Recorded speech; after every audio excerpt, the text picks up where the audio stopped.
At 2:47 in the morning, the janitor did something that could get him arrested. He walked into a locked laboratory, sat down at a $30 million machine that no employee was permitted to touch, and started typing like he had built it himself. Because he had. 40 floors up, the CEO watched every single keystroke on her security monitor, her hand already reaching for the phone to call security. But what she saw next made her stop cold. This man, the one everybody in that gleaming glass tower walked past without a second glance, was not breaking the machine, he was fixing it, and he was fixing it faster than the engineers who built it. My name is Michael Carter, and this is my story. It was 2:15 in the morning when Michael pushed his cleaning cart down the 41st floor of a building most Americans would never be allowed to enter. One of the wheels squeaked. It always squeaked. He had been meaning to oil it for 3 weeks. But by the time his shift ended, his hands ached and his back hurt, and all he wanted was to get home before Sophie woke up. He was 58 years old. He wore a gray uniform with his first name stitched over the pocket in blue thread. And to every single person inside that glass and steel headquarters, a technology company worth more than $11 billion, Michael Carter was invisible. He had made his peace with that a long time ago. Or so he told himself, which is a very different thing. And Michael knew it was different, because he was a smart man, and smart men cannot fully lie to themselves no matter how hard they try. Like said the security guard at the elevator bank, not really looking up. "Morning, Dale," Michael replied. "It is morning now." Dale chuckled. "Guess it is. Long night." "They are all long nights." Amen to that. That was it. That was the most conversation Michael Carter had with another adult on most nights of his life. A guard who half remembered his name, a hello, a goodbye. The soft hum of floor buffers and the hiss of the coffee machine he refilled in the executive kitchen so the important people would have their premium beans waiting at 7 a.m. He did not mind. He had made his peace with all of it. He wheeled his cart into the 41st floor conference room, the one they called the Lincoln Room. Though nobody could quite explain why, since there was nothing about it that had anything to do with Lincoln, except that wealthy people like to name their rooms after great men, so a little of the greatness might rub off on them. Someone had left it a disaster, coffee cups everywhere, half-eaten sandwiches curling at the edges, whiteboards covered in equations and diagrams, arrows pointing everywhere, question marks circled 3 and 4 times. A rumpled shirt draped over the back of a chair. Somebody had been sleeping in here. Michael started stacking the cups, and then, because he was a man who had spent his whole life unable to walk past a puzzle without looking at it, he glanced at the whiteboard. He stopped. He set the cups back down. He looked closer. The board was covered in the architecture of a system. A big one. A complex one. Someone had drawn out the entire framework in colored markers. The data flow, the fail-safes, the redundancy loops. And someone else had come along and scrawled in angry black capital letters across the bottom, "Why does it keep crashing?" 4 question marks. Michael counted them, 4 question marks from someone who was terrified. He knew that feeling. He studied the diagram for a long moment. His eyes moved across it the way another man's eyes might move across a mountain range at sunrise, or a piece of music he had heard in a dream. He was not just reading it, he was listening to it. There is a difference, and only a certain kind of person understands that difference. Somewhere in the middle of that listening, a small, cold thought slid into the back of his mind and would not leave. That is my design. Not exactly. It had been changed, rebuilt, expanded, dressed up in newer language. But underneath all of it, beneath the fresh paint and the modern framework, was a structure he would have known anywhere. A structure he had drawn himself at a different desk, in a different life, when his name had meant something, and his hand still trembled with ambition instead of exhaustion. He stood there for a long moment. Then he shook his head, picked the cups back up, and told himself the same thing he told himself every single time the past came knocking. Not my problem anymore. He said it out loud, quietly, to the empty room. The room did not argue back. Rooms never do. Michael Carter had not always been a janitor. There was a version of him, a younger version. A version that felt now like a character from a book he had read rather than a man he had actually been. Who had walked into buildings like this one, through the front door, who had stood at the head of conference rooms and explained things while brilliant people leaned forward to listen. Who had signed his name on patents. Who had been called by more than one technology magazine one of the finest systems engineers of his generation. He had built the bones of things that made companies rich. And then a man he trusted took everything away. His name was Vincent Ashford, his business partner. The man Michael had brought in himself because Vincent was charming, Vincent was connected. Vincent could talk to investors in a language Michael, who always preferred machines to people, simply could not. For 6 years they built something remarkable together, and Michael, fool that he was, signed whatever Vincent placed in front of him. Because Vincent handled the business side, and Michael handled the engineering. That was the deal. That was the friendship. That was the trust. Until the money started going missing, until the numbers stopped adding up, until one terrible morning, Michael sat in a conference room across from a table full of lawyers and investors and watched Vincent Ashford calmly, quietly, sorrowfully explain that the fraud, the missing millions, the falsified records, all of it pointed to one man, to Michael.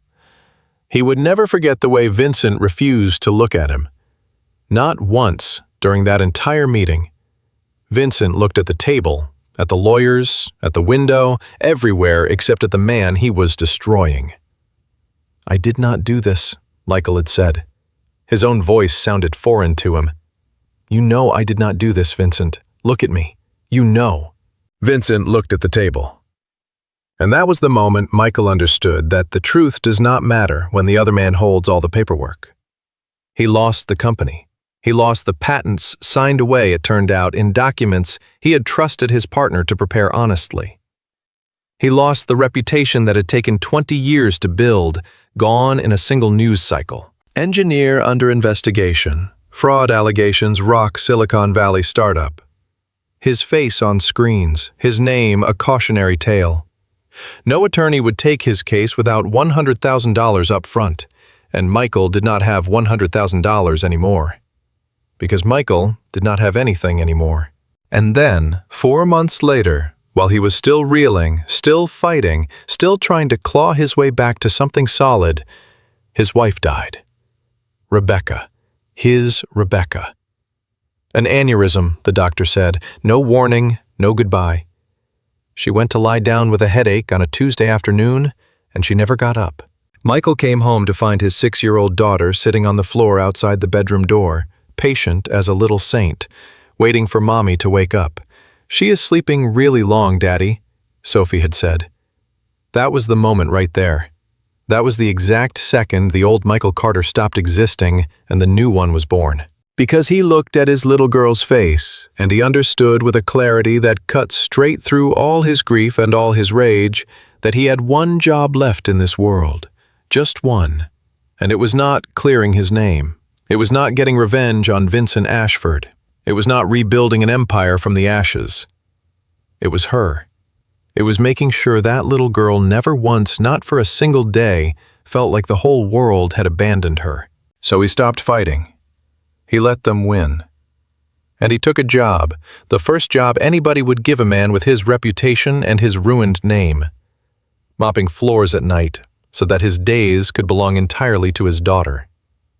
People who have never been a parent of a child who has lost one parent will never understand that choice. They will see a genius pushing a mop, and they will call it a tragedy, a fall from grace, a senseless waste. Michael did not see it that way. Michael got to make Sophie's lunch every single morning, peanut butter and honey cut on the diagonal, because she insisted the triangles tasted better somehow. He got to walk her to the corner and wait with her for the school bus, and watch her wave at him through the window until the bus disappeared around the turn. He got to be there at 3 o'clock every single afternoon, no exceptions, no missed recitals, no daddy has a meeting. He slept 4 hours a night. He had been doing it for 12 years. He would have done it for 100 more.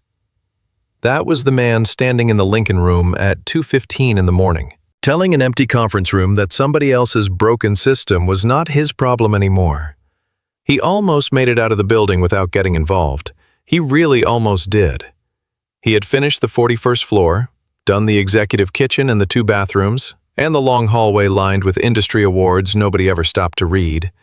He was rolling his cart toward the service elevator, one squeaky wheel at a time, thinking about whether he had enough bread left at home for Sophie's breakfast, when he heard the voices. They were coming from the emergency engineering lab, the big one, the glass-walled room at the end of the hall that most nights sat completely dark. Tonight it blazed with light, and it was full of people, even at this hour, even on a night when every reasonable person in America was fast asleep. Michael slowed down. He should not have. He knew he should not have, but a man is what he is at the deepest level. And Michael Carter was a man who could not walk past a puzzle, especially not one that was actively breaking people he could see through the glass.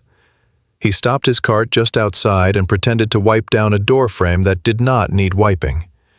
Inside, maybe a dozen engineers stood or sat or paced, young most of them, brilliant beyond doubt. You do not get into a building like this if you are not. But right now, they did not look brilliant. They looked wrecked.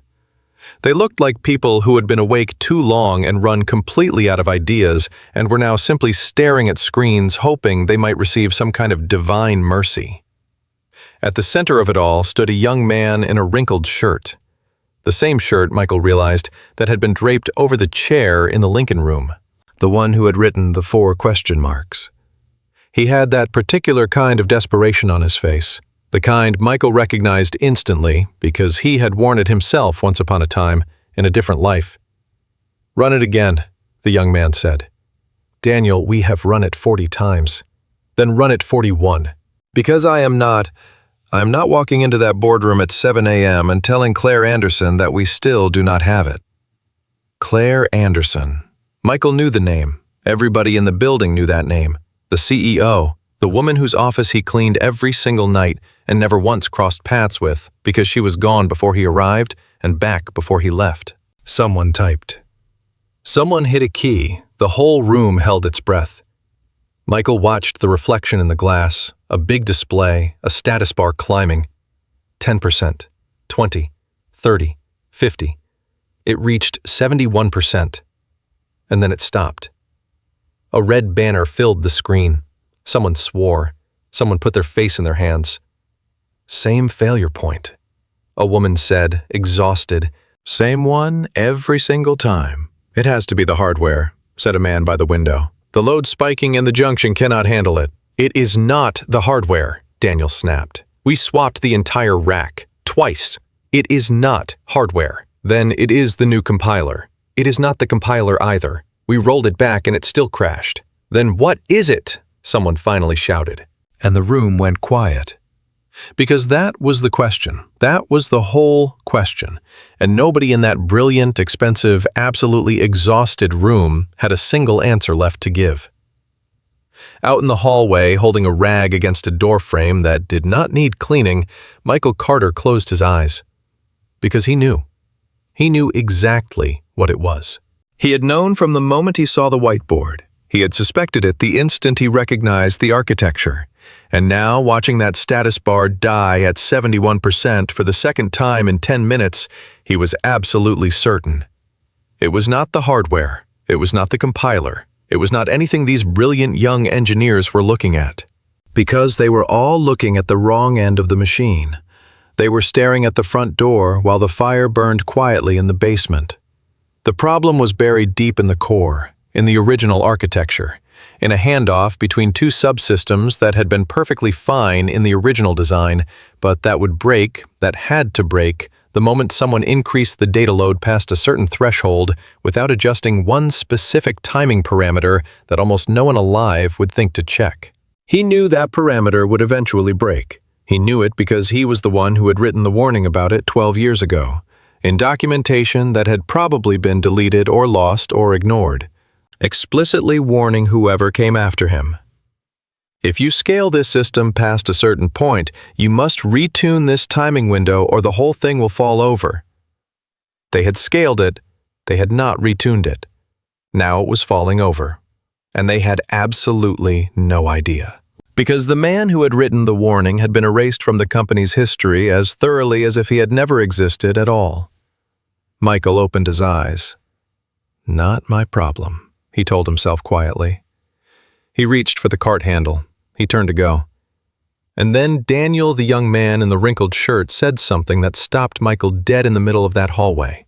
"If we do not fix this by morning," Daniel said, his voice cracking at the edges, "she is going to have to tell the government the partnership is off, and when that happens, they are going to need someone to blame, and it is going to be us, all of us. Every single person in this room, so please, please, somebody in here has to be smart enough to see what I cannot." Michael stood very still. They are going to need someone to blame. He knew that story. God, he knew that story. He had lived that story. He had had his entire life torn out from under him because a company needed someone to blame, and he was the one standing in the wrong place at the wrong time.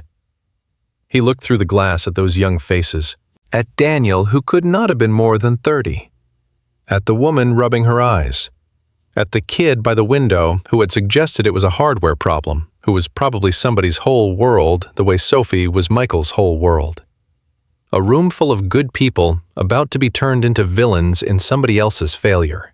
And Michael Carter, standing in a gray uniform with his name stitched in blue thread, understood with complete clarity that he had a choice to make. The kind of choice a man only gets a few times in a lifetime. He could walk away, keep his head down, keep being invisible, keep the quiet, safe, small life he had built intact, and let those young people in that room face the fire alone, the way he had faced it alone. Or he could do something that would risk everything. Because here was the truth Michael had been living with for 12 years. If he walked into that room, if he touched that machine, if he showed even one person in this building what he could actually do, then somebody sooner or later would start asking questions. Who is this man? Where did he come from? How does a janitor know how to do that? And if the wrong person found the answer, if word got back to the people who had buried him, the investors, the men whose money still ran through the veins of this very building, then the quiet life he had built for Sophie, the little apartment, the peanut butter triangles, the safe, invisible corner of the world where nobody could touch them, all of it could come apart. He had hidden for 12 years for a reason. The reason was asleep in a bunk bed 3 miles away, under a nightlight shaped like a star. Michael gripped the handle of his cart until his knuckles went white. "Not my problem," he whispered one final time. But even as he said it, he knew it was a lie. He had known it was a lie from the moment he saw those 4 question marks on the whiteboard. Because a man who cannot walk past a puzzle is one thing, but a man who cannot walk past people who are about to be destroyed, that is something deeper. That is the most fundamental part of who a person is, and Michael Carter, whatever else the world had taken from him, still had that part. Rebecca used to tease him about it. You would stop to fix a stranger's flat tire in the pouring rain and show up late to your own birthday party, she used to say. And he would say, somebody has to, and she would shake her head and smile and love him just a little bit more for it. He thought about Rebecca now. He thought about what she would say if she could see him standing in this hallway, hiding, pushing a mop, so scared of the past that he would let a room full of good young people go down without lifting a finger when he was the one man in the building who could actually save them. He knew exactly what she would say. "Michael Carter," she would say, "you get in that room." Inside the lab, the mood had shifted from panic to something worse, something quieter. The quiet of people who have begun in the private rooms of their own hearts to accept that they have lost. "Send everybody home," Daniel said finally, his voice flat. "There is no point anymore. I will draft the memo. I will tell Claire myself. This is on me. I led this team. It is on me. Daniel, everyone, go home. Go see your families.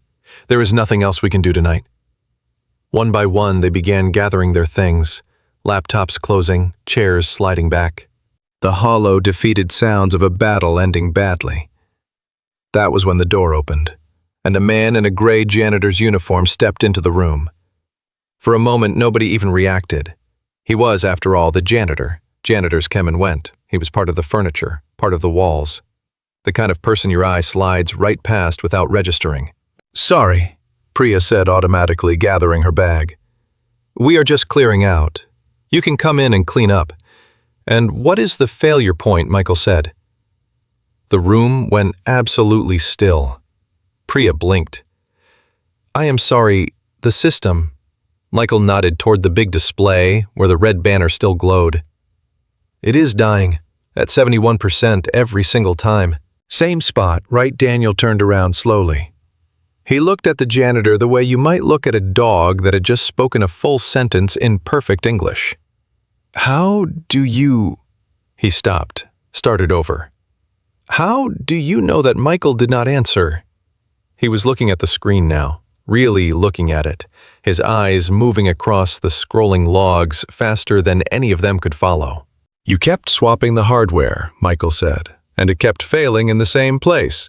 You rolled back the compiler and it still failed in the same place, so it is not the hardware and it is not the compiler."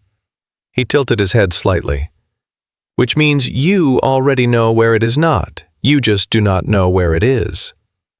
"Okay," Daniel said carefully. "The way you talk to someone unpredictable. I don't know who are you exactly." "I am the guy who cleans this floor," Michael said. "Can I take a look at your core timing configuration?" "Absolutely not," said the man by the window. "That is a secured system. You cannot just walk in here and—" "Raj," Daniel held up one hand. His eyes had not left Michael's face. Something in him, some engineer's instinct sharpened by 5 days of failure, had heard something in the janitor's voice that the rest of them had missed. "How do you know it is the timing?" Daniel asked quietly. Michael was quiet for a moment. Here it was, the edge of the cliff. One more step, and there was no going back. The moment he said the next thing, the invisible man would become visible. And visible men can be found. And found men can be hurt. He thought about Sophie's star-shaped nightlight. He thought about Rebecca. "Michael Carter, you get in that room." "Because," Michael said quietly, "the two subsystems that hand off right before 71% were never designed to run at the load you are pushing through them. When you scaled the data throughput past, I would guess around 65% of maximum capacity, the timing window between those two subsystems got too tight, so one of them is finishing its handoff a few milliseconds before the other one is ready to receive it, and the second one thinks the first one crashed. So it triggers a safety shutdown, which looks from where you are all standing exactly like a catastrophic hardware failure at 71%. Silence. Complete and total silence. Priya set her bag back down on the table without seeming to realize she was doing it. Raj, who had tried to throw this man out 60 seconds ago, stood with his mouth slightly open. And Daniel had gone pale. Because Daniel was the smartest person in the room, and Daniel had just understood two things simultaneously. The first was that the janitor might be completely right. The second was that if the janitor was right, then the janitor was not a janitor at all, and the world had just tilted several degrees off its axis. "That is—" Daniel's voice came out barely above a whisper. "That is not possible. How could you possibly know our internal architecture? That documentation is proprietary. Those original files do not even exist anymore. We tore the archives apart looking for them." "I know," Michael said. "You know what I know, the documentation does not exist anymore." He met the young man's eyes steadily. "I know because I know who deleted it, and I know exactly what it said, because I am the one who wrote it." 40 floors up, in an apartment she kept precisely because she could never sleep during critical moments, Claire Anderson was wide awake. She was always awake at times like this. She had built a 10-figure company on the back of an inability to sleep, on lying in the dark running numbers, seeing failures before they happened, staying one move ahead. Tonight, she was staring down a failure she could not stop. In 6 hours, she had a call with people who could make or break the most significant partnership in her company's history. And her best team had spent 5 days failing to fix the one obstacle standing in the way. She had the building's security feed open on the tablet beside her bed. She always did. Some people count sheep.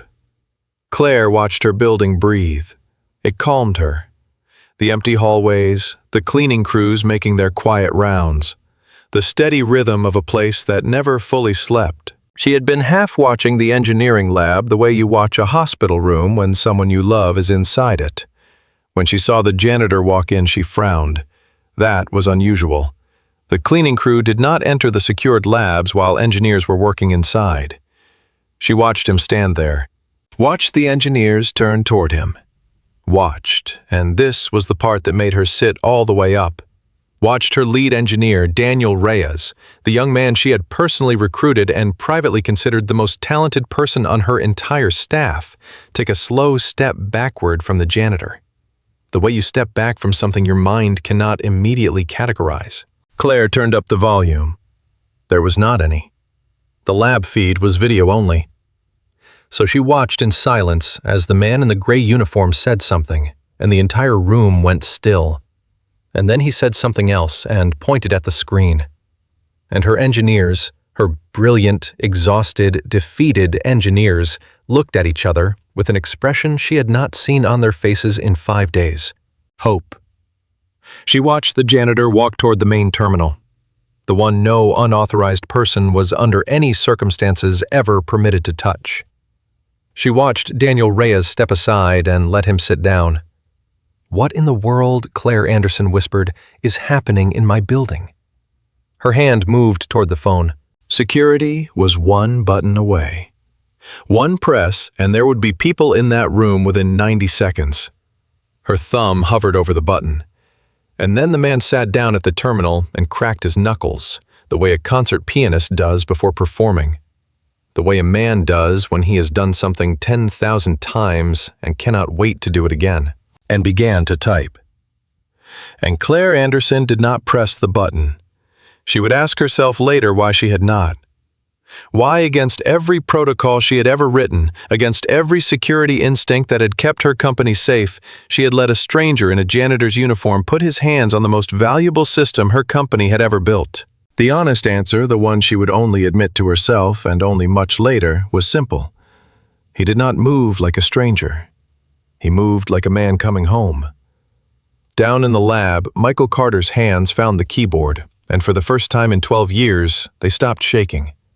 It was the strangest sensation. His whole life now was a careful, quiet, trembling thing. A life lived perpetually on the edge of just barely making it. 4 hours of sleep, rent that was always a little too high, the constant low hum of background fear that something would somehow find its way to Sophie and take her from him too. But the moment his fingers touched those keys, all of that went quiet. Because he knew this. This was the one country where he had never been a foreigner. He could lose his name, his money, his reputation, his wife, his entire life, and he could still sit down at a machine like this and speak to it in a language it understood completely, and it would answer him, and it would never lie. "What are you doing?" Daniel breathed, leaning over his shoulder. "Can you walk me through it? I am not changing anything permanent." Michael said, eyes locked on the screen, fingers moving. "You do not want me rewriting your core architecture at 3 in the morning. And I do not want to do that either. I am going to widen the timing window. Give those two subsystems room to breathe. Think of it as a patch, a bandage. It will hold long enough for your morning call, long enough for your team to build the real fix in daylight, when everyone has slept. How do you know it will work?" Michael's hands went still. He looked at what he had written, read it once, top to bottom, the way a man reads a letter he is about to send that cannot be taken back. Behind him, the whole room had gone absolutely silent again. Priya had come around to see the screen. Raj, who had tried to remove him 5 minutes ago, was watching with the expression of a man witnessing something he cannot explain. Every single one of them knew the way genuine experts know things, that they were watching something they would describe for the rest of their careers. "When I run this," Michael said quietly, mostly to himself, "it is either going to work or it is not. And if it works, none of you can unknow what you saw tonight." He paused. "I want you all to be sure, because once this executes, some of you are going to start asking who I really am, and you are not going to like all the answers. Just run it, Daniel whispered. Please, whoever you are, run it. Michael Carter took one slow breath. He thought about Sophie's face, about the peanut butter triangles, about the corner where they waited for the school bus every morning, about the life he was right now in this exact second putting at risk for a room full of people who had never once bothered to learn his name. And then he thought about the 4 question marks, about they are going to need someone to blame, about a table full of lawyers 12 years ago and a man who would not look at him, about every good person in the history of the world who had ever been thrown away by people who never stopped to see them. Some things a man does not walk past. He pressed enter. The status bar appeared on the big display. Every single head in the room turned toward it. 40 floors up, Claire Anderson leaned so close to her tablet that her breath fogged the glass. The bar climbed. 10%. 20. Nobody in the room breathed. Daniel had one hand pressed flat against the desk like he was trying to hold the floor itself down. Priya had her fingers over her mouth. Raj, who 3 minutes ago had been ready to call security on this man, was leaning so far forward he looked like he might fall directly into the screen. 30%. 40. Come on, Daniel whispered. Come on, come on. 50. 60. And then it hit 68. And the whole room seemed to stop. Because 68 was where the fear lived. 68 was the edge of the cliff they had fallen off 40 times in a row. Every person in that lab was bracing for the red banner, for the swearing, for the sound of hope collapsing one more time. 69, 70, 71. Nobody moved. 72. Priya made a sound that was not quite a word. 75, 80. The bar was not slowing down. It was not hesitating. It was climbing like a wall that had never existed, like the failure point that had stopped the best engineers in the country for 5 straight days had simply vanished.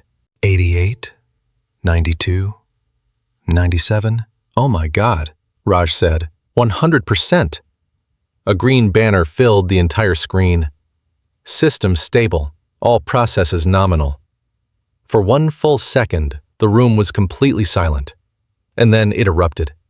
Priya screamed, actually screamed, the way you scream at a wedding or a birth or the final second of a championship game. She grabbed Raj by both shoulders and shook him. Somebody started laughing. That helpless, uncontrollable kind of laughing that is really just the body releasing 5 days of compressed terror.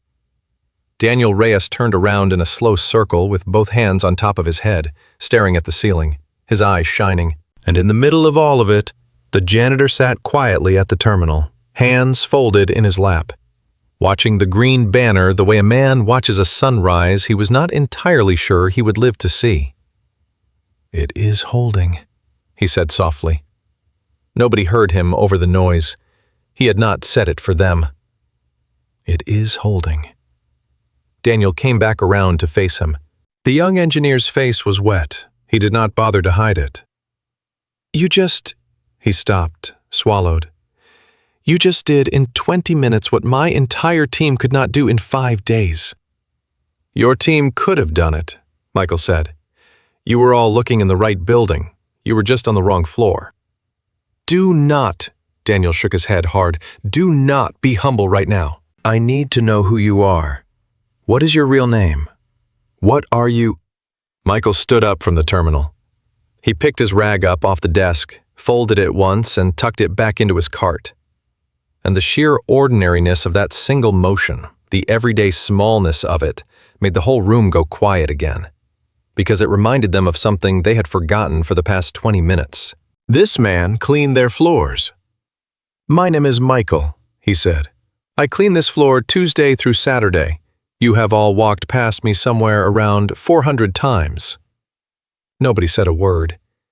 "The patch will hold for at least 72 hours, Michael continued, matter of fact, already turning his cart toward the door. "Probably longer, but do not trust it past that. Build the real fix. Retune the handoff timing on both subsystems properly in the core. Not a bandage like I did, a real structural repair. He paused at the door. And write it down this time. Write down why, so the next person who scales this system does not have to spend 5 days finding out the hard way. He said it lightly, but there was something underneath it. Something old and careful and faintly wounded. And Daniel heard it, even if he could not place it. That is the part everybody always skips. Writing down the why. Somebody skips it, and then 12 years later, a good team stays up 5 nights in a row for no reason. He nodded once, a small, quiet motion. Leave my name out of it, please. It is better for everyone that way. Trust me on that. And before Daniel could argue, before anyone could move, the janitor pushed his squeaking cart out into the hallway and was gone. The lab stood in stunned silence. Then Priya said very quietly, Daniel, there is no way. There is absolutely no way a janitor knew our core architecture. I know, Daniel said. He said he wrote the original documentation. I know. Nobody wrote that documentation. We looked everywhere. We tore the company archives completely apart. There was nothing. It is as if the original design just appeared out of nowhere, fully formed 12 years ago, and then whoever built it just... She stopped. She and Daniel looked at each other, and the same impossible earth-tilting thought moved across both of their faces at exactly the same moment. 12 years ago, Daniel said slowly. Neither of them finished it. Because upstairs on the 42nd floor, in an apartment where all the lights were now blazing, Claire Anderson was already 3 steps ahead of them, already reaching for her phone. And her hands were not entirely steady. She had watched the entire thing, the green banner, the celebration, the janitor standing up, folding his rag, saying something that made the whole room go absolutely still. She could not hear a word of it. But she did not need to. She dialed. It rang twice. Marcus. She said when the head of security picked up. I need you to pull every frame of footage from the engineering lab tonight. I need the badge records for the entire night cleaning crew. And I need all of it in my office before 6 a.m. This Anderson, it is 3 in the morning. I know what time it is, Marcus. Before 6, she was already pulling on a blazer over her pajamas, already moving toward the door. Because Claire Anderson had never in her life been able to sit still with a question this large. One more thing, she said. There is a man on the night cleaning crew, first name Michael. I want everything. Where he came from, how long he has worked here, who hired him, everything you can find. She hung up before he could respond. Then she stood alone in her apartment for a moment, in the blue glow of the security tablet, staring at the frozen image of a janitor she had walked past 100 times and never once actually seen. Who are you? She said to the screen.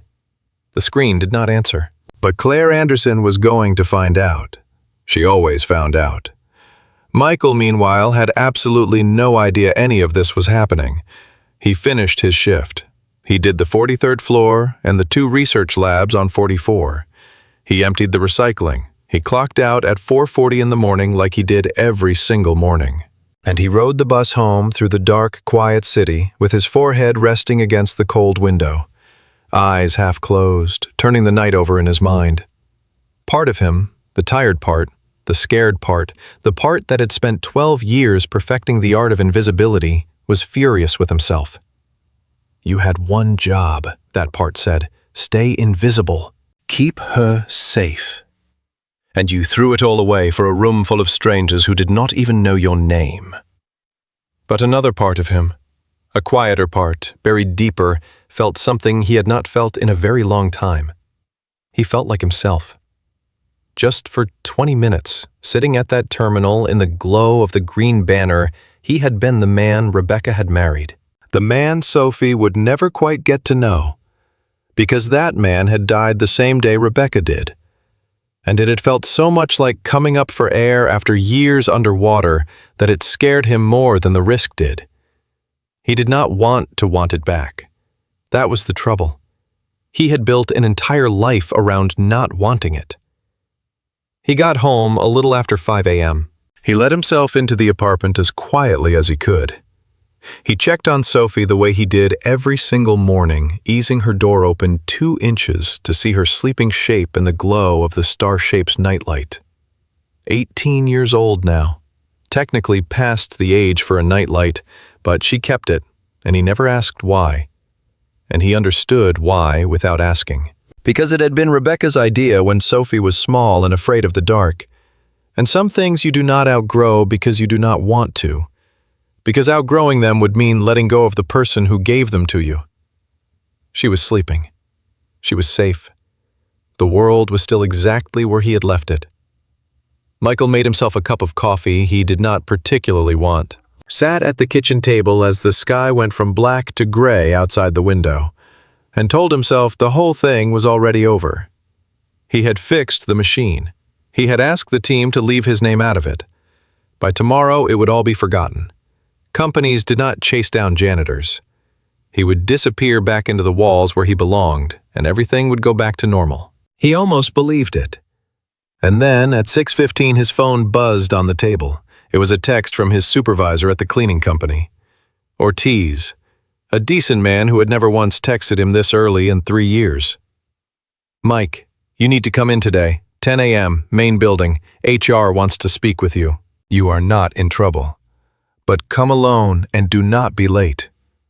Michael read it 3 times. You are not in trouble. In his experience, that sentence had never once in the entire history of human communication actually meant that someone was not in trouble. He set the phone down very carefully, as if it might go off. Across the apartment, Sophie's alarm sounded. He heard her stir, heard the soft thump of her feet on the floor. And he did what he always did. He stood up. He put bread in the toaster. He got the peanut butter and the honey out of the cabinet. And when she shuffled into the kitchen with her hair still a mess and her eyes barely open, he had her breakfast ready the way he had every morning for 12 years. "Morning, Daddy," she mumbled. "Morning, sweetheart." She stopped, looked at him. Even half asleep, Sophie knew his face better than anyone alive, and something in it was different this morning. "You okay?" she asked. "You look weird." "I am fine," he smiled at her. It was mostly real. "Long shift. Eat your toast. You will miss your bus." She ate her toast. She grabbed her bag. She kissed him on the cheek the way she had done every single morning since she was 6 years old, and she was out the door. Gone off to community college where she was working toward her nursing degree, going to spend her life taking care of people. Just like her father had always done, in one way or another. Michael stood at the window and watched her go the way he always did, until she was out of sight. And then he went and changed into his one good shirt, because you do not show up in a janitor's uniform to a meeting where they say you are not in trouble. At 10 a.m. exactly, Michael Carter walked into the main building through the front door. For the first time in 12 years. It felt wrong. Every part of it felt wrong in ways he had not anticipated. The lobby was too bright, too tall, full of people in expensive clothes who moved with the easy, unconscious confidence of people who had always belonged. He had only ever entered this building through the loading dock at night in gray. Coming in through the front in daylight in a collared shirt, he felt like an imposter wearing someone else's costume. Like at any second someone would point at him and ask what exactly he thought he was doing here. And the terrible thing was that part of him would have agreed with them. He gave his name at the reception desk. The woman looked at her screen. Then she looked at him, and something shifted in her expression, a flicker of surprise quickly controlled. "Yes, Mr. Carter," she said. "They are expecting you. 42nd floor. Someone will meet you at the elevator." The 42nd floor. The executive floor. Michael had cleaned that floor 5 nights a week for 3 years and had never once seen a living soul up there during his shift. He rode up alone. The elevator was glass on one side. The city fell away beneath him as he rose through the building, and he watched the skyline shrink and thought about how extraordinary it was that a man could spend 3 years inside a building night after night and never see it like this. Never see it from above. Never see it as anything other than a place to endure until he could go home to the only thing that truly mattered. The doors opened. Daniel Reyes was standing there. The young engineer looked exactly like a man who had not slept, because he had not. But he was showered and changed, and his eyes were bright and nervous and fixed on Michael's face like Michael was something that might vanish if he blinked. "You came," Daniel said. "I was told to." Michael stepped off the elevator. "What is this, Daniel? What is happening? I asked you to leave my name out of it." "I did." Daniel's voice cracked slightly. "I swear to God, Michael, I did not say a single word. I kept my promise. It was not me." "Then how—" "She saw you." Daniel lowered his voice, glancing down the long hallway. "On the cameras. She was watching the whole time. She saw everything." Michael's stomach dropped straight through the floor. She saw everything. Every instinct in his body screamed at him to turn around. "Get back in that elevator. Ride down to the lobby. Walk out the front door into the morning sunlight and never come back. Quit this job. Find another building to clean, another city if necessary. Disappear again the way he had disappeared before. Protect Sophie, protect the quiet, run." He had actually shifted his weight toward the elevator, and then a door opened at the end of the hall. And a woman stepped out. And Michael Carter found himself, for the first time in 12 years, face to face with the person who ran the company that his own stolen work had helped to build. Claire Anderson was smaller than she looked in photographs. That was his first thought. And it was a strange thing to notice in that moment. But it was what he noticed. She was maybe 50 sharp-featured, dressed in a gray so severe it was nearly the color of his own old uniform. And she had the kind of eyes that missed absolutely nothing, eyes that were at this exact moment missing nothing about him. She looked at him for a long moment. He made himself look back. "Mr. Carter," she said finally. Her voice was quiet and controlled. "Thank you for coming. Will you sit with me?" She gestured to the open door behind her. Michael did not move. "Ma'am," he said, with respect. "Whatever you think you saw last night, I would like to keep my job and I would like to go home, and I would strongly prefer not to make a situation out of this. The machine is fixed. Your people are good. That is really all that matters." "That is not all that matters," she said it gently, but there was steel underneath. "Mr. Carter, I run a company of 4,000 people, and last night I watched a member of my custodial staff sit down at a proprietary system that 6 of my best compensated engineers could not crack and solve it in the time it takes to watch a sitcom." She tilted her head slightly. "You will forgive me if I cannot simply let you walk out that door and pretend that did not happen. I am not here to fire you," Claire said. "I am not here to accuse you of anything. You have my word on that. I just want to talk. One conversation. And if at the end of it you want to leave and go back to your life, you absolutely can. And I will make sure nobody contacts you about it again." She paused. "But I do not think you will. Because I looked into your history last night, Mr. Carter, and I have questions. And I have a feeling that somewhere underneath those questions is a story that somebody worked very, very hard to bury." The hallway was very quiet. Michael felt something cold move through him. Not fear exactly. Something older than fear. The feeling of a door he had nailed shut a very long time ago beginning slowly to creak open. "You looked into me," he said. "I did." "Then you know I am a fraud." He said it flatly, without emotion, the way you would read a fact off a label. "You know I bankrupted a company. You know I stole millions. It was in every major paper 12 years ago. Just search my name. It is all right there." "I did search your name," Claire said. "And yes, that is exactly what it says."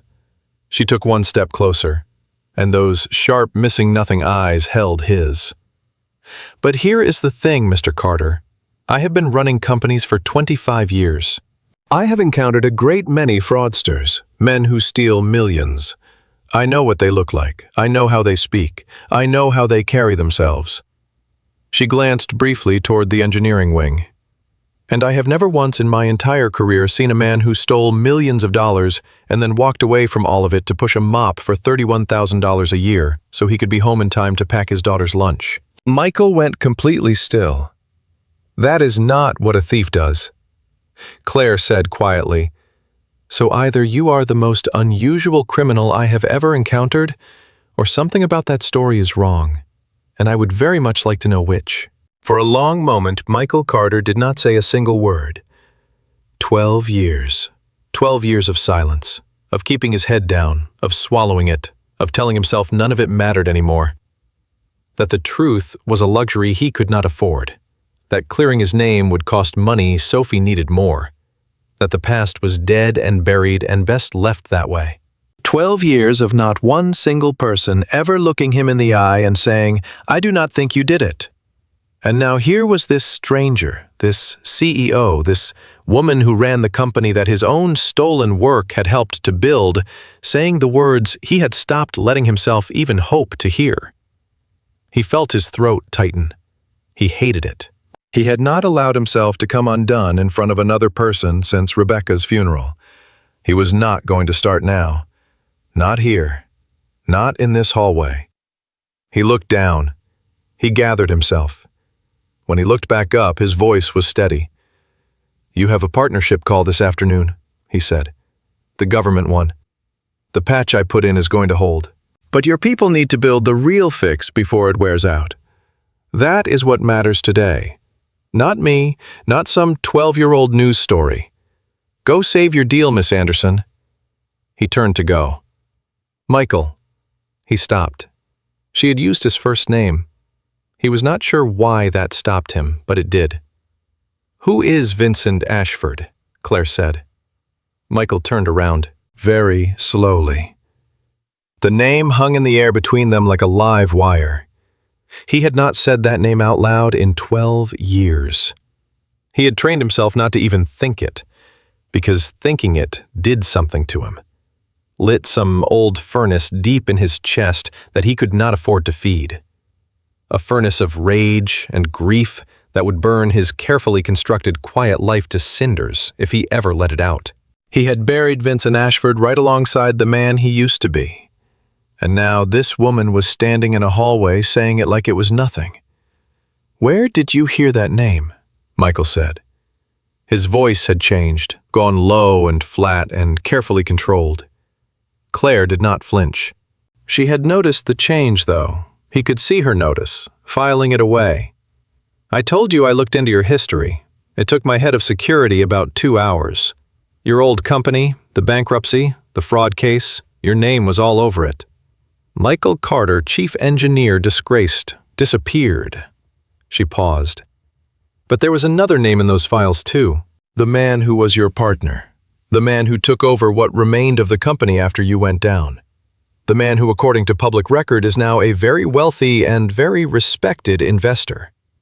Her eyes narrowed slightly. "Vincent Ashford, who happens, Mr. Carter, and this is the part that kept me awake the rest of the night, to sit on the board of one of the largest firms invested in this company. My company, the one you repaired last night." Michael felt the floor shift beneath him. He had known in a distant, abstract way that his old work had ended up here. He had seen it in the architecture the moment he looked at the whiteboard. But he had not known. He had truly not known that Vincent himself was connected to this building. That the man who had destroyed him was still out there in the world of boardrooms and investors. Still rich, still respected, still winning. While Michael pushed a mop through the halls of a company Vincent helped to fund. The two of them in the same building, all this time. "So you understand," Claire said, watching his face very carefully now. "Why I have questions?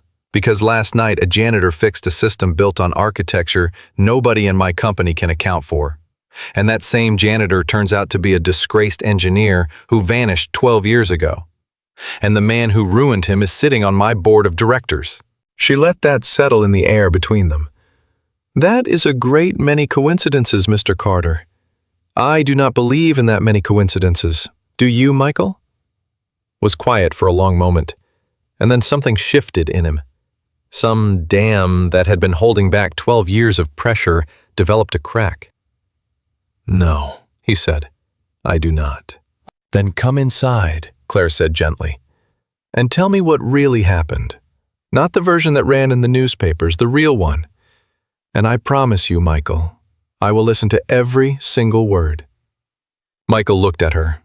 He thought about Sophie, about the risk, about the quiet life, the star-shaped nightlight, the peanut butter triangles, all of it hanging right now by a thread that this woman was holding a pair of scissors to. But he also thought about Vincent Ashford, sitting in a boardroom somewhere in this very building, respected, wealthy, free. And he thought about a table full of lawyers 12 years ago and a man who would not look at him across that table. "If I tell you," Michael said slowly, "and it turns out you are on his side, if this is some kind of test, a way to make sure I stay quiet, then I lose everything again. And this time I have a daughter who loses it too." He held her gaze steadily. "So before I walk through that door, I need to know one thing, just one. Why do you care? You have a $1 billion deal to protect today. Why does a 12-year-old story about a janitor matter to you at all?" Claire Anderson was quiet for a moment, and then she said something Michael did not expect. "Because 30 years ago," she said, "I was a 23-year-old secretary, and I built the system that made my boss famous. And when it made him rich, he took my name off it and told everyone it had been his idea. And there was nothing I could do about it, because I was a young woman with no money, and no attorney, and no one who would believe me over him." Her jaw tightened. "So I know exactly what it looks like when someone with power takes something from someone without it. I have spent 25 years building a company where that is not supposed to be able to happen." She looked at him steadily. "And last night I found out it may have happened right under my nose. To a man who has been cleaning my floors, funded by a man sitting on my own board. So yes, Mr. Carter, I care. I care very much." Michael studied her face for a long moment. He had spent 12 years learning to read people fast, to find the lie, the angle, the hidden motive, because the one time he had trusted the wrong man completely, it had cost him absolutely everything. He looked at Claire Anderson now with all of that hard-won wariness, searching for the tell, the flicker, the crack in the story. He did not find one. What he found instead was something he recognized, because he had seen it in his own mirror once, a very long time ago. The particular kind of anger that belongs to someone who was robbed and never made whole. Michael Carter took a slow breath, and then he did the thing he had sworn for 12 years he would never do again. He walked through the door. Claire's office was large and quiet, glass on two sides, the whole city spread out beneath them. She closed the door behind them. She did not sit behind her desk. Instead, she chose one of the two chairs by the window and gestured to the other, and waited. Michael sat down. He looked at his own hands for a moment. Rough hands, working hands. 12 years of bleach and hot water and mop handles had turned an engineer's hands into a laborer's. He looked at them and felt the entire distance of his life in that single glance. "Where do you want me to start?" he said quietly. "At the beginning," Claire said. "Tell me who you were before." So he did. He told her about being young and hungry and more certain than he had any right to be. About the ideas that used to keep him awake at night, the good kind of sleeplessness, the kind that comes from a mind too full of possibility to rest. He told her about meeting Vincent, charming Vincent, connected Vincent, the man who could walk into any room and make everyone in it feel like the most interesting person he had ever met, who had taken one look at Michael's ideas and said, "We are going to change everything together." He told her how they had built the company from nothing, 2 people and a whiteboard and a decade of 18-hour days. He told her about the architecture she had witnessed last night, the thing he had designed, the thing that still 12 years later formed the structural bones of her company's flagship system. He told her how proud he had been of it. He told her how it all fell apart. He told her about the money going missing, about noticing and asking, about Vincent smiling and saying he would look into it, about the discrepancies growing larger and his worry growing with them and his God. What a fool, what an absolute fool, continued trust that Vincent would handle it. He told her about the morning the lawyers came. His voice stayed steady through most of it. He had had 12 years to build the walls. But when he got to the conference room, to the table full of men in suits, to Vincent sitting 3 feet away and explaining in that soft, sorrowful voice how all of it traced back to Michael, his voice caught. "He would not look at me," Michael said. He was staring out the window, now, not at Claire, the entire time. He looked at the table, at the window, at his own hands, everywhere except at me. And I kept saying his name. I kept saying, "Vincent, look at me. You know I did not do this. Look at me." He never did. Michael's jaw worked. That is the thing I could never move past. Not the money, not the company, not even my name in every newspaper in the country. It was that he could not look at me while he did it. Because looking at me would have meant admitting I was a person. And it is a great deal easier to destroy something when you have decided it is not a person. Claire said nothing. She simply listened, exactly as she had promised she would. He forged my signature on the documents that transferred control of the patents. Michael continued. Notarized somehow. I still do not know precisely how.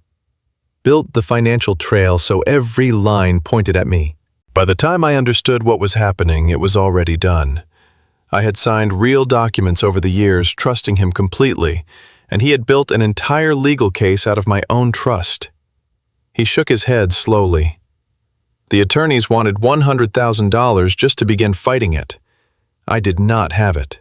He had made sure of that. And every day I spent fighting was a day I was not. He stopped. Was a day you were not, what Claire asked softly. Michael was quiet for a moment. 4 months after they took everything, he said, my wife died. He heard Claire's small, involuntary breath. Aneurysm, no warning. She lay down with a headache on a Tuesday afternoon, and she did not get up. His voice had gone very quiet. And I came home, and my daughter was sitting on the floor outside the bedroom door, 6 years old, waiting for her mother to wake up. She looked up at me and she said, "She is sleeping really long, Daddy." The office was completely silent. And that was it, Michael said. That was the whole turning point right there. I looked at that little girl, and I understood that I had a choice. I could spend the next decade and every dollar I would ever earn fighting Vincent Ashford in courtrooms, trying to prove I was innocent, trying to get my name back, and probably lose, because he had all the money and all the lawyers and all the paperwork. Or I could let it go, let him win. Let the world believe I was a thief and use whatever I had left to make absolutely certain that little girl never spent one single day feeling like the entire world had abandoned her. He turned from the window and looked at Claire directly. It was not a hard choice. It was the easiest choice I ever made. I chose her. I have chosen her every single day for 12 years, and I would do it again 10,000 times, and I do not regret one single second of it. He paused. I took the cleaning job because it let me be home in the morning and home at night. That is the whole mystery, Miss Anderson. That is the entire explanation for why the thief pushes a mop. Because the mop let me raise my daughter, and she was always worth more than my name. For a long moment, Claire Anderson did not speak. When Michael finally looked at her directly, he was surprised to find that the sharp-eyed, missing-nothing CEO had tears standing in her eyes, and was making no effort whatsoever to hide them. "Mr. Carter," she said, and her voice was not entirely steady. "I have to ask you something, and I need you to think carefully before you answer, because a great deal is going to depend on your answer." Michael waited. The documents Vincent forged, the financial records, the signatures. She leaned forward slightly. 12 years ago, you did not have $100,000 to fight him. She paused. But you had something else, didn't you? A man like you, a man who documents everything, who writes down the why. You did not walk away completely empty-handed. You kept something. Michael looked at her. And slowly, for the first time in that entire conversation, something changed in his face. Something that had been buried beneath 12 years of grief and exhaustion and necessary surrender. Something that looked just slightly like the man he used to be. "Miss Anderson," he said quietly, "why do you think I chose this building to clean? Claire went very still. "There are 400 office buildings in this city that hire night cleaning crews," Michael said. "I could have cleaned any one of them. I applied to this one on purpose 3 years ago, the day I saw the job posting and recognized the company name." He held her gaze. "Because I always knew that someday the architecture I had built would fail. I knew it because I had written the warning myself, and I knew no one would read it. And I knew that when it would fail right here, in a room I would be cleaning." His voice was steady now, steady as it had been at the keyboard the night before. "I have been waiting 3 years, Miss Anderson, cleaning these floors, waiting for the machine to break.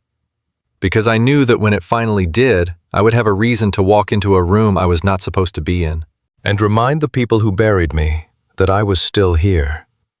Claire stared at him. "You planned this," she whispered. "I waited for it," Michael corrected. "There is a difference.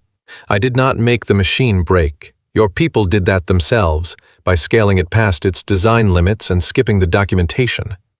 He allowed himself a small, tired smile. "I just made sure I would be in the building when it happened. And to answer your question, yes, I kept something. I kept everything.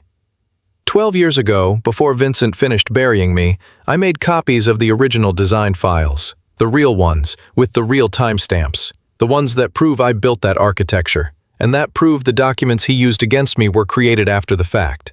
He held her gaze. "I have been carrying that proof for 12 years, Miss Anderson, waiting for one single person with enough power to actually look at it, and to believe me." The silence in the office was total. Claire Anderson looked at the man in the collared shirt with the working man's hands, sitting across from her with the whole city spread out behind him. And she understood that she was not looking at a janitor. She was not even only looking at a wronged engineer. She was looking at a man who had spent 12 years playing the longest, most patient, most quietly determined game she had ever heard of, and who had just last night made his first move. "Michael," she said slowly, "that proof, do you have it with you now?"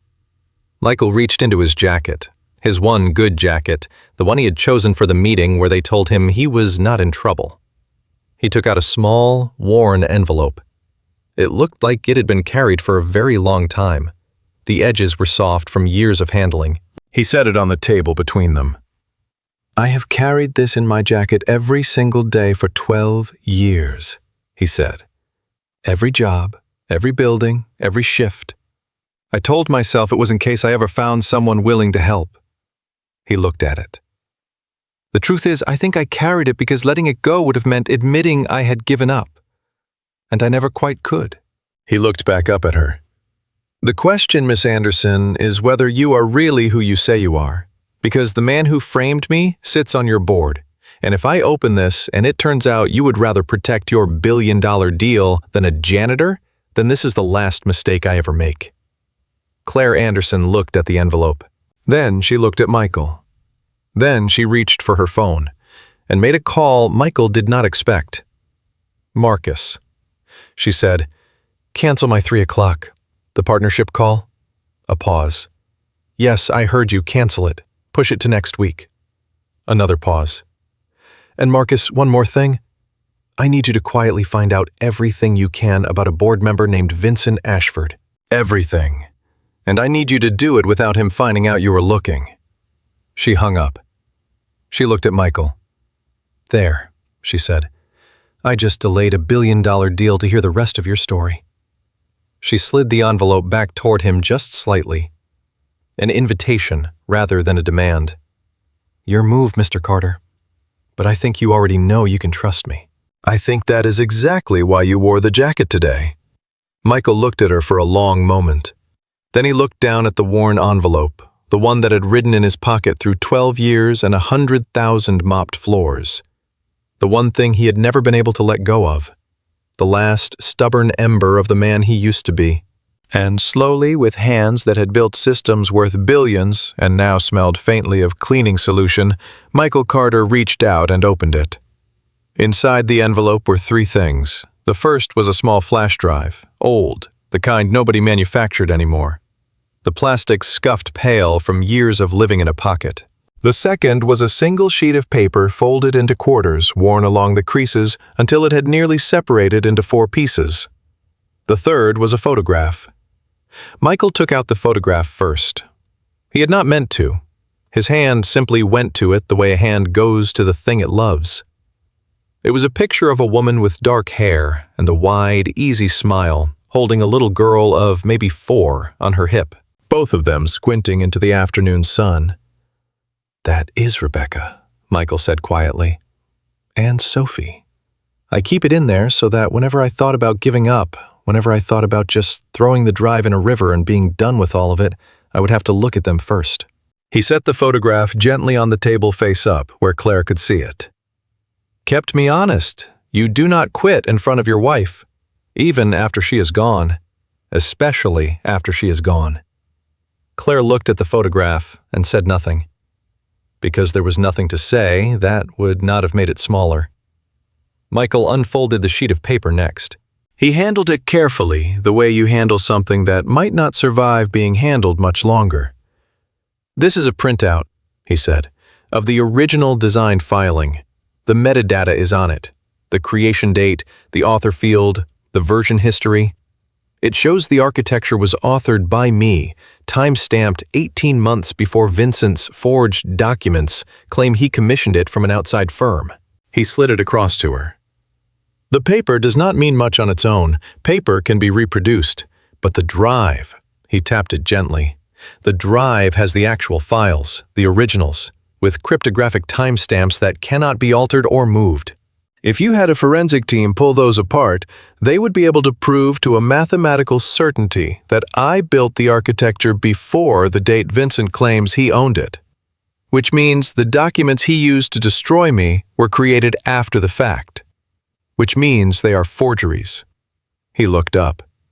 "Which means I did not steal anything. He did. He stole the entire company. And then he stole my name to cover it up." Claire picked up the sheet of paper. She read it slowly, and Michael watched her read it, and he realized that his heart was pounding, because in 12 years he had never once shown this to another living soul. Not a lawyer, not a friend, not Sophie, nobody. "You have had this the entire time," Claire said. "The entire time. And you never showed it to anyone. I took it to 2 attorneys in the first year." Michael's mouth tightened. "Both of them told me the same thing, that timestamps can be argued, that Vincent's team would claim the files were altered, that it would come down to my word against his, and his word came with a $100 million company and a floor of attorneys. And mine came with a bankruptcy and a dead wife and a job cleaning office buildings." He shook his head. "One of them actually said it to me directly. 'Mr. Carter, you are probably telling the truth, but truth costs money. You do not have any. He does. My professional advice is to move on with your life.'" Michael laughed, but there was no humor in it at all. "Move on with my life, like it was a parking ticket. That is how it works." Claire started. "I know how it works," Michael said, not unkindly. "You know it better than I do. You said it yourself in the hallway. You were a secretary once. You know exactly what it costs to fight someone who has already decided you are not worth seeing." He nodded at the drive. "Until maybe right now. Because you can afford it, Miss Anderson. You can afford it better than almost anyone in this city." Claire set the paper down. She looked at the flash drive in her palm for a long moment. And Michael waited. He understood that this was the real hinge of the whole thing, the moment everything turned on. Because she was holding in her hand the power to either finally set right a 12-year-old wrong, or to do exactly what those attorneys had done and hand it back and tell him it was too expensive. He had bet everything on this woman. On a hunch. On a story about a secretary 30 years ago. On the tears he had seen standing in her eyes. If he had read her wrong, he had just handed his only proof to a member of Vincent Ashford's own board. And Vincent would know by nightfall that Michael Carter was alive and awake and dangerous, and everything Michael had protected for 12 years would be over. "I need to be honest with you," Claire said finally. Michael's stomach dropped. "When I called Marcus just now and told him to cancel the partnership call, She continued. I did something I have never done in 25 years of running this company. I put a person ahead of a deal. And I want you to understand that is not a small thing, and it is not a free thing. That call I delayed is the largest contract this company has ever been close to signing. Thousands of jobs depend on it. Not just mine, everyone's. And Vincent Ashford's firm is one of the largest investors making that deal possible. She looked at him steadily. So when I take this drive to a forensic team, and I am going to take it to a forensic team, Michael, I have already decided that I am potentially lighting a fuse under my own company. Because if that proof holds up, then a member of my board committed fraud, and I will be legally obligated to act on it. And when I do, his firm will pull out, and the deal could collapse, and a lot of people could be hurt. She set the drive down on the table gently, right next to the photograph of Rebecca and Sophie. I want you to know that I understand all of that, and I am going to do it anyway. Michael stared at her. Why? He said. The word came out rougher than he intended. Why would you do that? You met me last night on a security camera. You do not owe me anything. No, Claire agreed. I do not. Then why? And Claire Anderson looked at the photograph of the woman and the little girl squinting into the sun. Then she looked at the man across from her. And she said the thing that Michael would carry with him for the rest of his life. Because 30 years ago, she said, I needed someone with power to look at what had happened to me and say this is wrong, and I am going to fix it. And nobody ever did. Not one person. I clawed my entire way up alone, and it took me half my life. And there is a version of me that never made it. That is still a secretary somewhere, still furious, still robbed, still invisible. Her voice was very quiet. I cannot go back and be that person for the 23-year-old I used to be. But I can be that person for you, right now, today. And I think if I hold this drive in my hand and hand it back because it is too expensive, then I am not who I have spent 25 years telling myself I am. She met his eyes. So that is why, Michael, it is not entirely for you. It is for the girl I used to be. You just happen to be the one standing in front of me. The office was completely silent, and Michael Carter, who had not allowed himself to be moved by another human being in 12 years, who had built his entire survival on not needing anyone, felt something crack open in his chest that he had believed was sealed permanently shut. He looked down at the table, at the drive, at the photograph of his wife. Okay, he said hoarsely. Okay, take it. He pushed the drive toward her. Take it to your forensic people, all of it. Do it properly. He swallowed. Just please do it quickly, because the second Vincent Ashford finds out I am alive and awake and holding this, he is going to move. And he moves faster and dirtier than anyone I have ever known. If we are going to do this, we cannot give him time to bury it again. Or to bury me. His voice caught. And this time I have a daughter. He would not hesitate. If he thought threatening her would stop me, he would do it without a second's hesitation. And sleep just fine that night. So whatever we do it before he knows we are doing it. Claire nodded slowly. She picked up the drive, held it for a moment. Then she closed her hand around it. Then we move today, she said. Right now. I have a forensic firm I trust, outside counsel, not connected to the board. They handle sensitive matters, and they understand discretion. I will have them on this drive within the hour. She stood. But Michael, I need something from you in return. And you are not going to like it. Michael looked up. What I need you to keep coming to work. He blinked. Tonight, Claire said, and tomorrow, and every night after that, exactly as if nothing has changed. Same uniform, same cart, same shift. Because if you suddenly stop showing up, or if word gets out that the janitor had a meeting with the CEO, someone is going to ask why. And that question is going to travel, and it is going to reach the one person we absolutely cannot afford to alert. She held his gaze. I know it is a great deal to ask. I am asking a man who just told me the truth for the first time in 12 years to go back downstairs and pretend to be invisible for a few more days. but it is the only way to keep you safe while the forensics run. Can you do that, Michael Carter? Despite everything, despite the weight of the entire moment, felt his mouth shift towards something that was almost a smile. "Miss Anderson," he said, "I have been pretending to be a janitor for 3 years while I waited for a machine to break. I believe I can manage a few more days." Something passed between them then. Not quite warmth, something more precise than that. The recognition of two people who had each, in their own very different ways, spent a great deal of their lives being underestimated, and who had each quietly decided to do something about it. "Good," Claire said. "Then go home, Michael. Get some rest. Make your daughter dinner." She glanced at the clock. "And come to work tonight as if nothing happened. I will get word to you when the forensics come back. We will use Daniel as the channel. Nobody pays any attention to the janitor talking to the lead engineer at 3 in the morning. It is the safest communication we have." Michael stood. He picked up the photograph of Rebecca and Sophie, and after a moment's hesitation, he tucked it back into his jacket where it had lived for 12 years. The drive and the paper stayed with Claire. It felt strange walking away from them, like leaving something essential behind.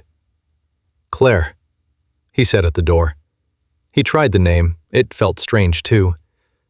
"If this goes wrong, it is not going to go wrong.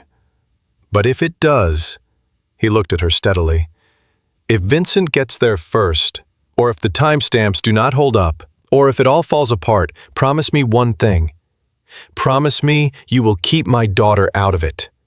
Whatever happens to me, she does not even know any of this exists. She thinks her father is just a man who cleans buildings at night. If it all comes down, let it come down on me, not her, never her." Claire Anderson looked at him for a long moment. "I promise," she said. And she meant it. He could hear that she meant it, and that was enough. Michael nodded once, turned, walked out of the executive office, and back toward the elevator. Back toward the life he had to keep pretending to live for a few more days. Daniel was waiting by the elevator, still looking like a man who had seen something he could not yet categorize. "Well," he said, is everything... What happened in there?" "Nothing happened," Michael said. "I am the night janitor. I clean floors Tuesday through Saturday. Tonight I'm going to come in and clean them the same as always." He pressed the elevator button. "And Daniel, that is exactly what you are going to tell anyone who asks." The CEO had a brief chat with the cleaning staff about the lab conditions. "That is all. Can you do that?" Daniel looked at him, and whatever he saw in Michael's face, he understood that this was serious in a way he did not yet fully grasp. "Yeah," he said quietly. "Yeah, I can do that." He paused. "Michael, whatever this is, whatever is actually happening here, I am in. You saved my entire team last night, my career. Whatever you need, I am in." Michael studied the young man's face and saw that he meant every word. Something eased slightly in his chest, because in 12 years he had learned to trust almost no one, and here in the space of a single night he had found 2 people who looked him in the eye. After 12 years of nobody, 2 was a remarkable crowd. "Thank you, Daniel," he said, and he meant it completely. The elevator came. Michael rode down alone through the glass, watching the city rise up around him. He walked out the front door into the ordinary afternoon light. An ordinary man in an ordinary jacket on an ordinary sidewalk. And nobody who passed him had the slightest idea that he was carrying in the center of his chest a hope he had not allowed himself to feel in 12 years. He went home. He slept 3 hours. He woke up and made Sophie's dinner, spaghetti, her favorite, because something in him wanted to do something good and normal and nourishing with his hands. When she got home from her classes, they ate together at the little kitchen table. She told him about her anatomy exam and about a boy in her study group who she insisted emphatically she did not like at all. Michael listened, laughed in the right places, did not tell her that the entire shape of both their lives might be about to change forever. "You seem happy tonight," Sophie said, watching him over her plate. "Like, actually happy. What is going on? Can a man not simply be happy to have dinner with his daughter? A man can. You, specifically, are suspicious. But she was smiling. Are you sure everything is okay at work? Everything is fine at work, sweetheart. He reached across and tucked a strand of hair behind her ear, the way he had done 10,000 times before. Better than it has been in a long time, actually. And that, at least, was entirely true. That night, Michael went to work. He clocked in at 11. Same as always, put on the gray uniform, got his cart, and oiled the squeaky wheel. Finally, because he had the time and the steadiness for it now, and he pushed the cart out onto the floor and began methodically to clean the building that Vincent Ashford's money had helped to build. It was the strangest shift of his life. On the outside, nothing had changed. He wiped the same glass, emptied the same bins, buffed the same floors. But on the inside, everything had changed. Because somewhere in the city tonight, a forensic team was pulling apart a 12-year-old flash drive. And the truth he had carried in his jacket pocket for a third of his entire life was finally being examined by people who had the power to act on it. At 3 a.m, Daniel found him on the 41st floor. The young engineer walked up casually, a coffee in each hand. Offered one to Michael like it was the most natural thing in the world. 2 colleagues on the night shift. But his eyes were bright and urgent. She called me 20 minutes ago, Daniel said, quietly scanning the empty floor. The forensic team, they worked straight through. He handed Michael the coffee. His hand was trembling slightly. Michael, the drive is real. The timestamps hold. The word they used was unimpeachable. They can prove you authored the architecture 18 months before Ashford's documents claim he owned it. They can prove the documents used against you were created after the fact. Daniel's voice dropped even lower. They can prove you were framed. Michael stood very still, holding the coffee, not drinking it. 12 years. 12 years of nobody believing him, of being a thief in the eyes of the entire world, a cautionary tale, a name you searched online and shook your head at.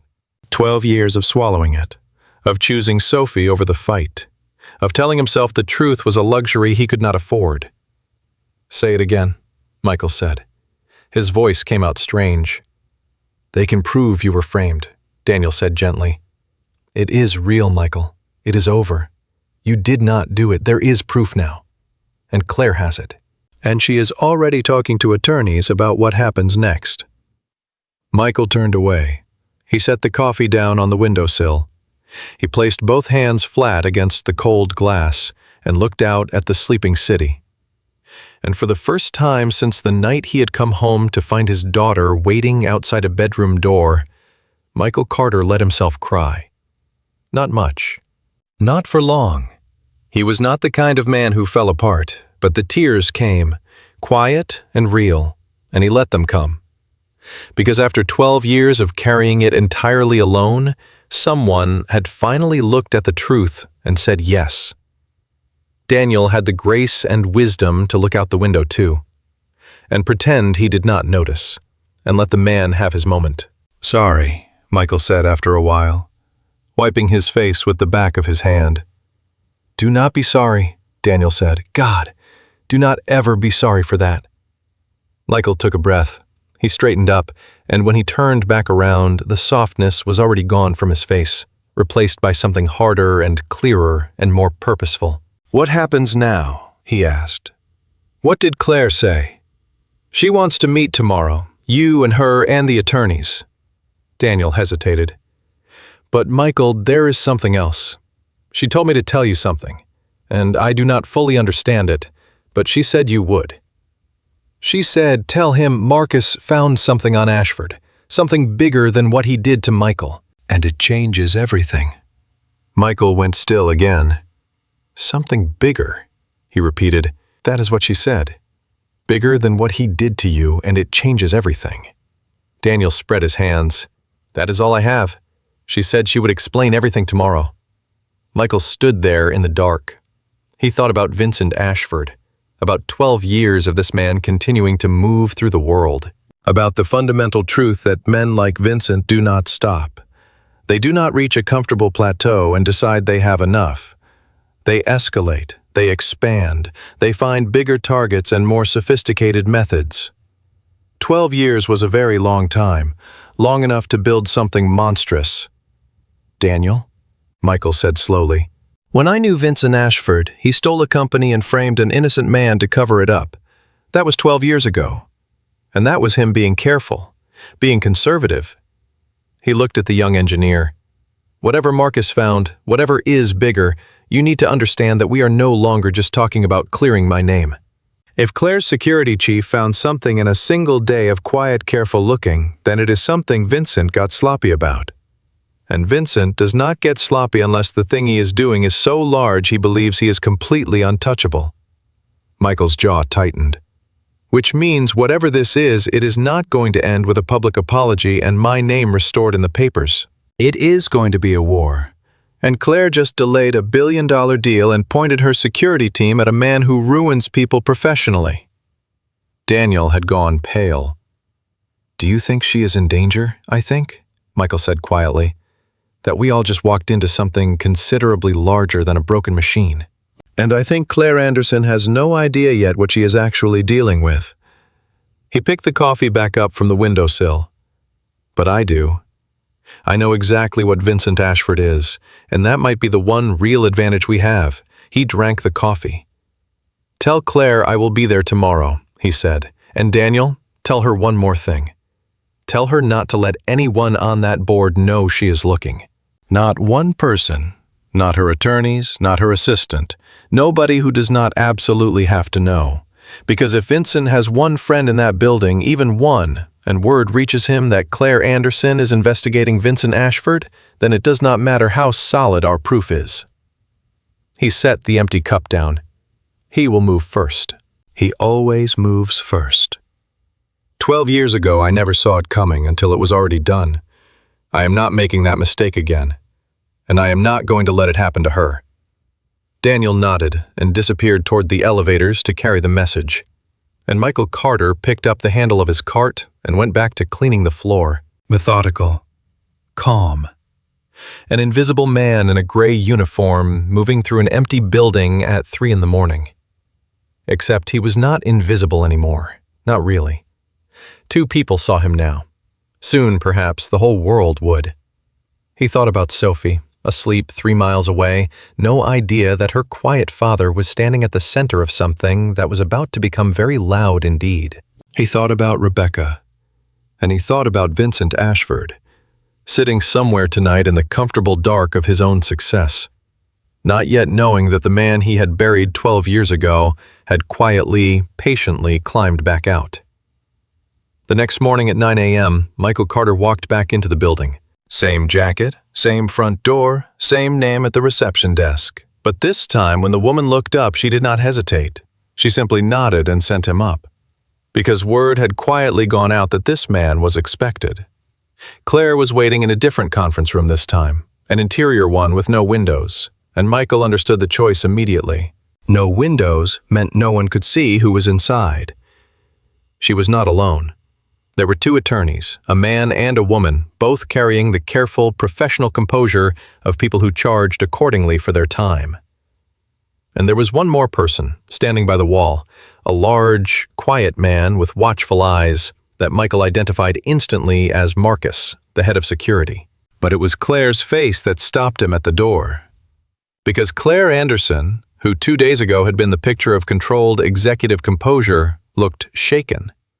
Genuinely shaken. And Claire Anderson did not appear to be a woman who shook easily. "Michael," she said, "please sit down."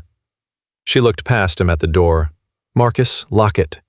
The lock clicked. Michael sat. He looked around the table at the attorneys, at the security chief, at the shaken CEO, and felt the cold current again. Stronger this time. "The forensics came back," Claire said. "You know that. The drive is real, the proof holds. You were framed. That part is settled. Whenever you are ready, we can begin the process of clearing your name publicly and completely. Your reputation will be restored. I want you to hear that first and understand it is not in question anymore. It is a certainty." She paused. "But Michael, that is not why I locked the door." Michael waited. Claire looked at Marcus. Marcus stepped forward and set a thin folder on the table, slid it across to Michael. "When you told me Vincent Ashford had framed you," Claire said, "I had Marcus look into him. Just background research, just to understand who we were dealing with." She swallowed. "Michael, we were not looking for anything beyond that. We were simply looking at him. And in one single day of quiet, careful looking, we found something that has nothing to do with you. Something happening right now. Something that is going to hurt a great many people if it is not stopped." She met his eyes. "And it is connected to the partnership deal. The government one. The one I delayed." Michael's hand rested on the folder. "What is it?" "Open it," Claire said quietly. "But Michael, once you see it, you cannot unsee it. And once you know, you are in this all the way. There is no going back to being invisible after this. Not for you, not for any of us." She held his gaze. Her voice was steady. Her hands were not. "So I have to ask you the same question you asked me yesterday. Are you sure because you have a daughter? And what is in that folder is the kind of thing that powerful men kill to protect?" The room was completely silent. Michael Carter looked down at the folder beneath his hand. He thought about Sophie, about the star-shaped nightlight, about the promise he had made over his wife's grave, about 12 years of choosing her safety over everything else, over and over and over. And then he thought about the fact that whatever was inside this folder was going to hurt people whether he opened it or not. That was always the truth about things like this. They do not stop existing because you choose not to look at them. He had answered a very similar question once before, standing outside a glass wall at 2:47 in the morning. He had answered it then. He opened the folder. Inside were financial records, transfer logs, corporate names he did not recognize stacked inside other corporate names like a set of nesting dolls. To an ordinary person, it would have looked like noise, but Michael Carter had spent 6 years watching Vincent Ashford move money. He had learned too late exactly what it looked like when Vincent was hiding something. And he was looking at it now. "Talk me through it," Michael said quietly.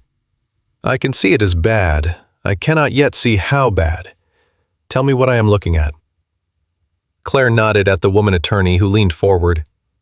"Mr. Carter," she said, "what you are looking at is the financial flow behind the Nova partnership, the government medical technology deal. Nova is not just a piece of software. You know that. You repaired it.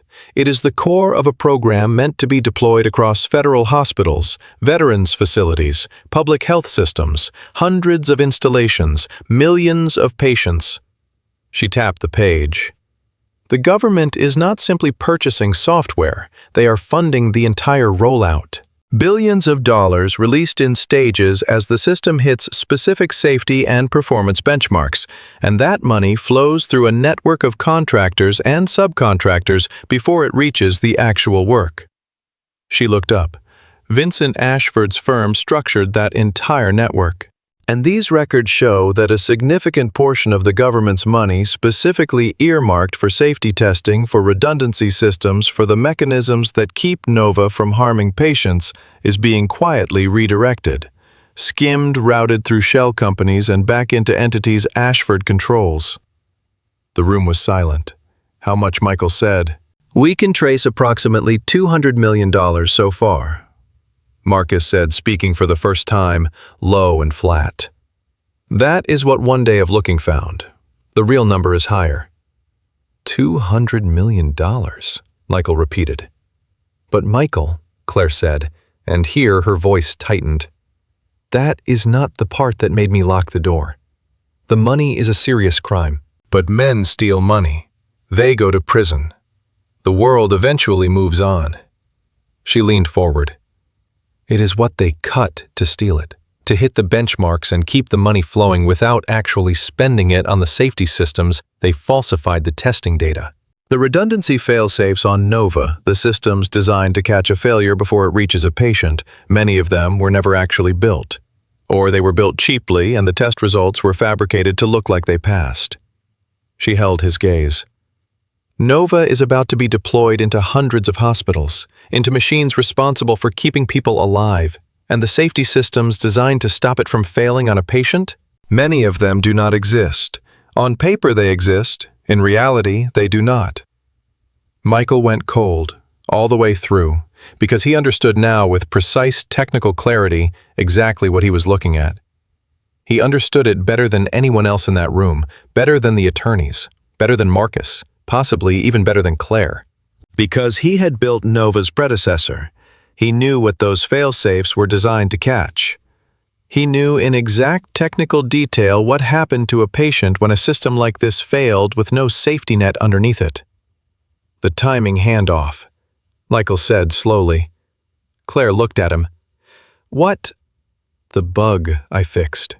The 71% failure. Michael's voice had gone very quiet, very precise. That failure, the one that looks like a hardware crash in a testing lab, just shuts the system down. Annoying, expensive, but safe, because a lab has a person watching. When it crashes, the person restarts it. He looked up at her. But in a hospital, running on a patient, with the safety fail-safes faked rather than built. That same failure does not shut down safely. It shuts down wrong. It passes bad data at the exact moment a machine is making a life-or-death decision about a human being, with no fail-safe to catch it. He stopped. He did not need to finish it. The attorneys had gone gray. You are saying, Claire said carefully, that the bug you fixed the other night is present in every unit. It has to be, Michael said. It is in the core architecture. It is the same handoff. And if they plan to deploy Nova into hospitals with the fail-safes faked, then every single one of those machines is a 71% failure waiting to happen. Except in a hospital, that failure has a person underneath it. He set the folder down. His hands were perfectly steady, which somehow made everything worse. Vincent Ashford stole the safety money, and to cover it he faked the tests. And the result is that hundreds of machines are about to be placed in charge of keeping sick, vulnerable people alive, with a fatal flaw in the architecture and no net to catch it. And the only reason I know the flaw is there is that I built the thing it lives inside. He looked around the table. People are going to die. That is what is in this folder. Not fraud, not financial crime, a body count. Nobody spoke for a long moment, and then Claire Anderson closed her eyes, just for a second, and when she opened them again, something had changed. The shaken quality was completely gone. What replaced it was cold and clear and absolutely resolved. How long? She said. Until deployment. The first wave is scheduled for 6 weeks from now. The woman attorney said, 40 installations, pending final benchmark sign-off, which happens on the partnership call. Claire said slowly, the one I delayed. The one I pushed to next week. She let out one slow breath. I bought us time, and I did not even know I was doing it. You bought us a week, Marcus said. Maybe.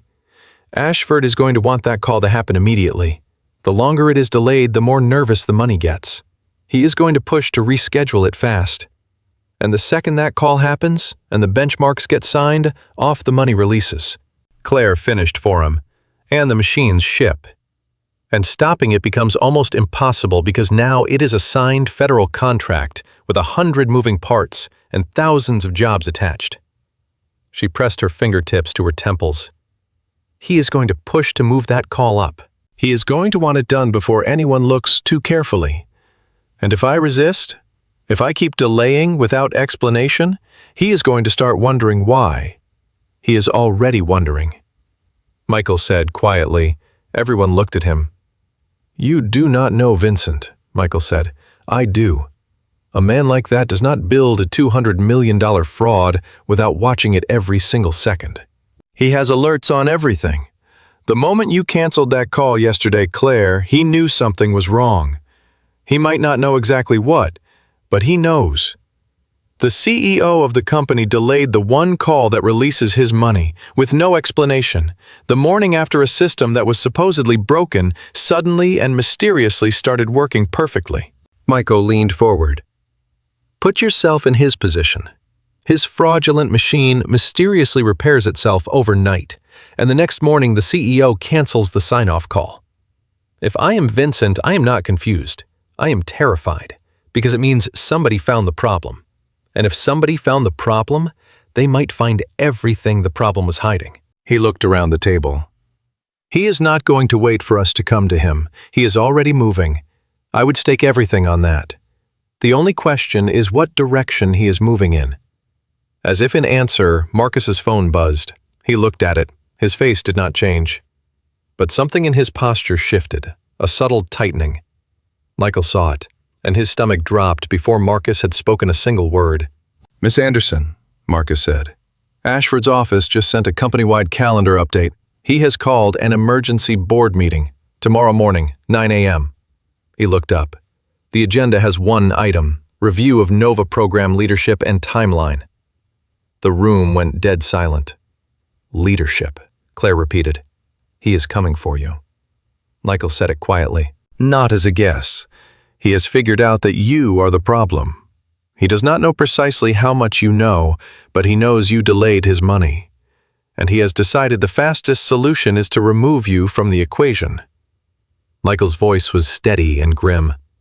"That is his move, Claire. It is exactly the same move he made on me 12 years ago.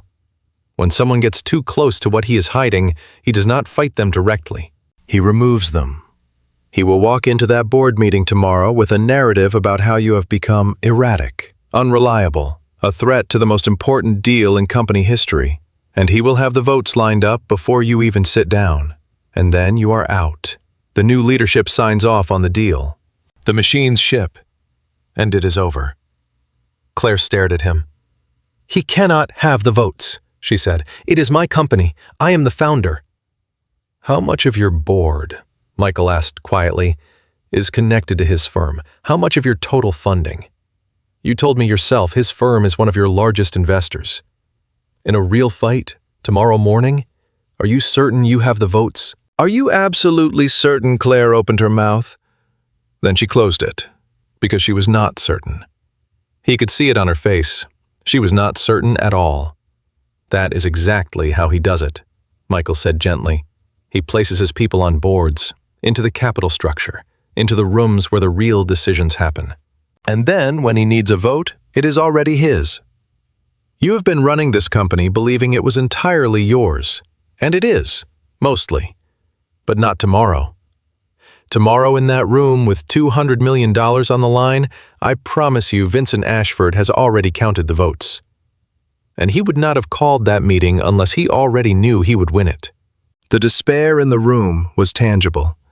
One of the attorneys had put his head in his hands. Marcus was staring at the table. Even Claire, extraordinary Claire, looked for a moment like a woman watching an approaching wave she could not outrun. And that was the moment right there, in the lowest point with the deck completely stacked and the clock running and a man who had been destroying people for decades about to win again, that Michael Carter did something nobody in that room expected. He smiled. Not a happy smile, something older and harder and more purposeful than happiness. The smile of a man who has been waiting patiently, quietly, invisibly, for 12 years for exactly this. "Then we do not fight him tomorrow," Michael said. Claire looked up. "What, you cannot win a board vote tomorrow. He is right about that.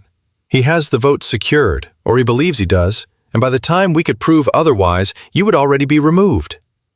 Michael leaned forward, and the entire table leaned with him, because something had shifted in the room. Some current of authority that had nothing to do with titles or uniforms or who had the fancier office. So we do not play the game he set up. We change the game entirely. He called a board meeting to remove you quietly, internally, on his terms, with his people. Fine, let him have his board meeting. Michael's eyes were clear and focused. But a board cannot vote away a federal crime. A board cannot unfake safety data on medical equipment that is about to reach patients. The second this stops being an internal corporate matter and becomes a federal criminal matter, the board is irrelevant. His votes are irrelevant. His entire strategy collapses, because the game was only ever rigged inside this building. Outside this building in front of federal investigators, Vincent Ashford is simply a man who stole $200 million and falsified safety tests on medical equipment that will kill people. And no board vote in any boardroom anywhere in America can save him from that. The room was very still. "You want to go to the federal government," Claire said slowly. "Before the board meeting." "I want to go tonight," Michael said. "Not tomorrow, not after he removes you, tonight.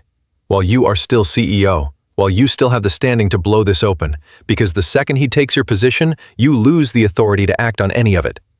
Right now, this hour, you are the founder and CEO of the company at the center of a federal fraud. You have forensic proof. And you have a whistleblower."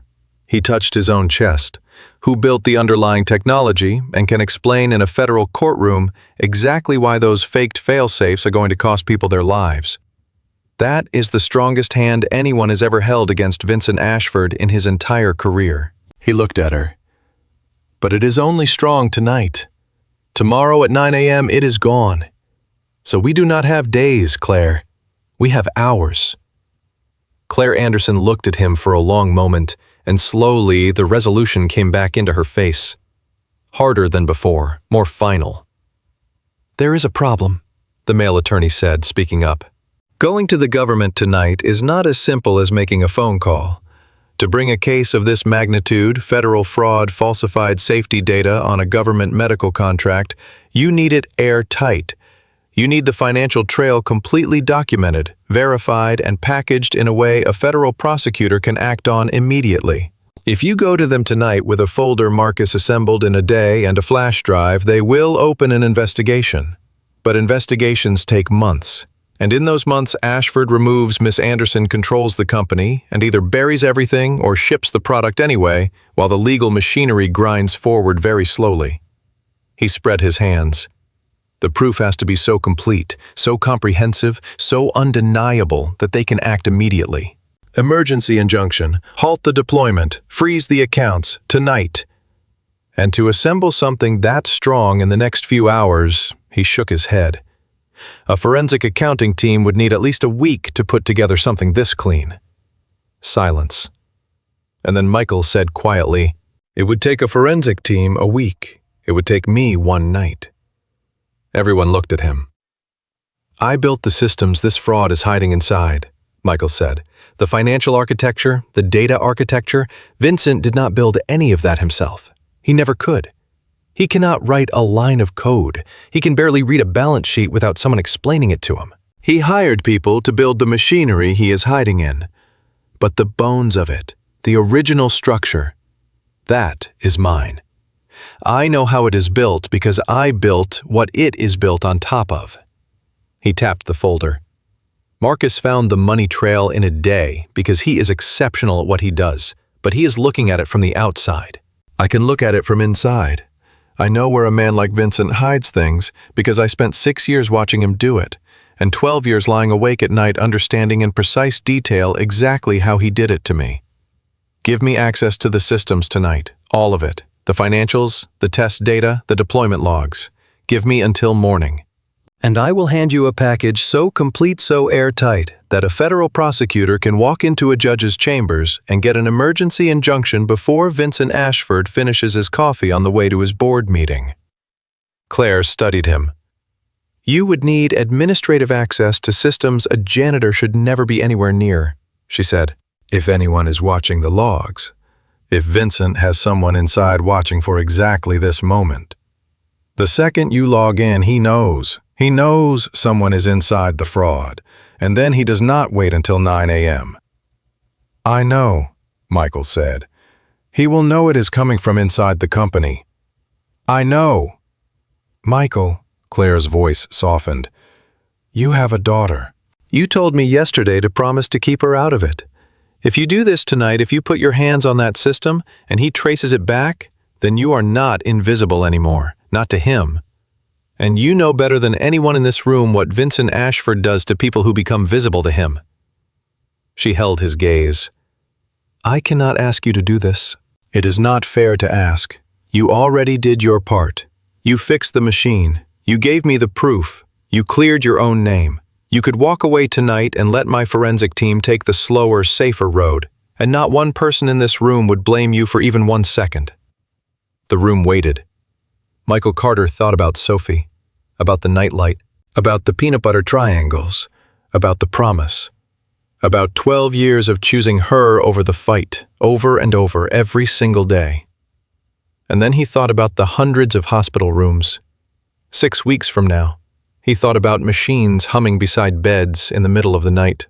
He thought about the precise technical shape of the failure he had repaired in 20 minutes and what that same failure would do at 3 a.m. to someone's mother, someone's son, someone's 6-year-old daughter waiting for a parent to wake up.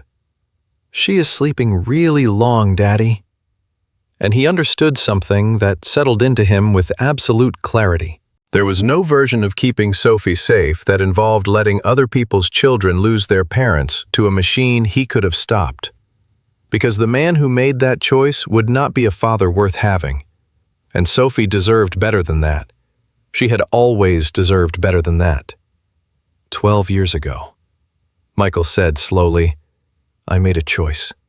Vincent framed me. I had proof. I could have fought him. I chose to walk away instead, to protect my daughter, to let him win. And I have told myself every day since that it was the right choice, that she was worth more than the fight, and she is. He paused. But I have also known somewhere every single day that when I walked away, Vincent did not stop. Men like him never stop. They get larger. They get bolder. And some part of me has always understood that by protecting my own daughter and letting him go free, I might have been signing a debt that somebody else's child would have to pay. His voice broke, just slightly, then steadied. This is that debt, right here in this folder. This is what I let happen when I walked away 12 years ago, and I will not walk away from it a second time. He looked at Claire. Give me the access. I will have your package ready by morning. Claire Anderson looked at him for a long moment, and then she nodded once and turned to Marcus. Get him everything, she said.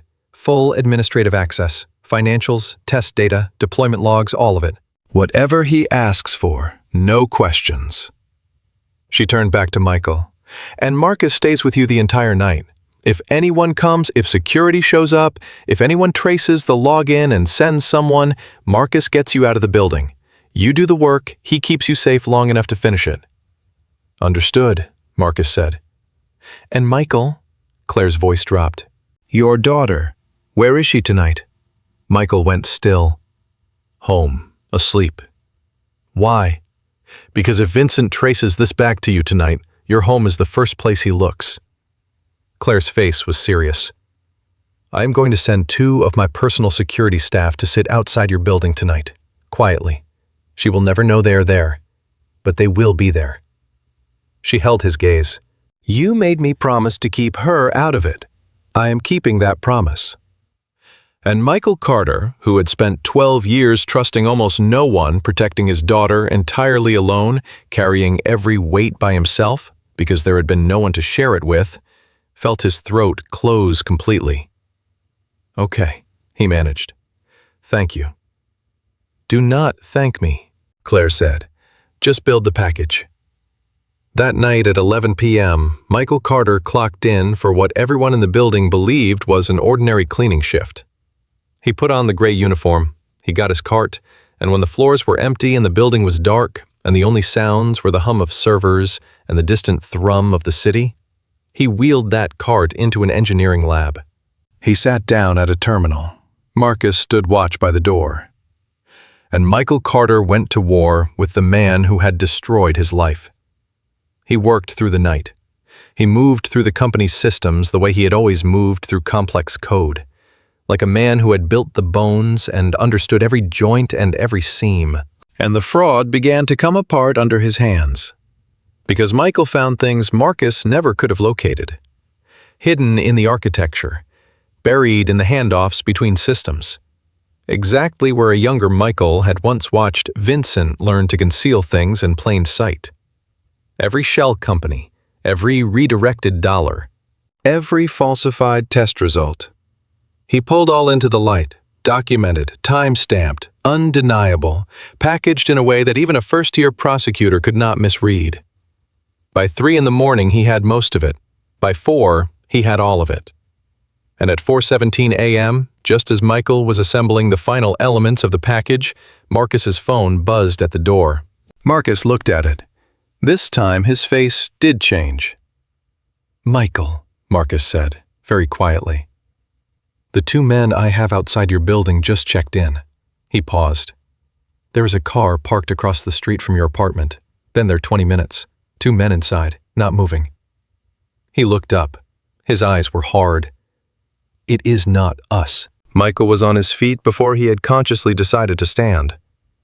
"Sophie, she is fine," Marcus said sharply, one hand raised. "She is asleep. My men have eyes on the building and eyes on the car. Nobody has moved. Nobody is going to get near her. I promise you that." He paused. "But Michael, that car being there right now, at 4 in the morning, it means Vincent already knows. He traced the login. He knows someone is inside the fraud tonight, and he has figured out it is you." Marcus met his eyes. "He is not waiting for the board meeting anymore. He is moving tonight, and he just sent men to your daughter's building." For 1 full second, Michael Carter could not breathe.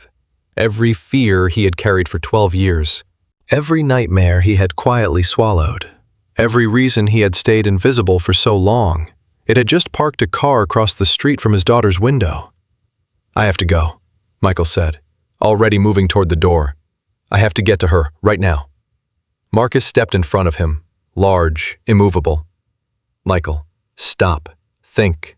If you run out of this building right now and drive across town, what happens? You lead them straight to you. You leave this package unfinished, and you walk into a situation with 2 professionals when you are a 58-year-old engineer."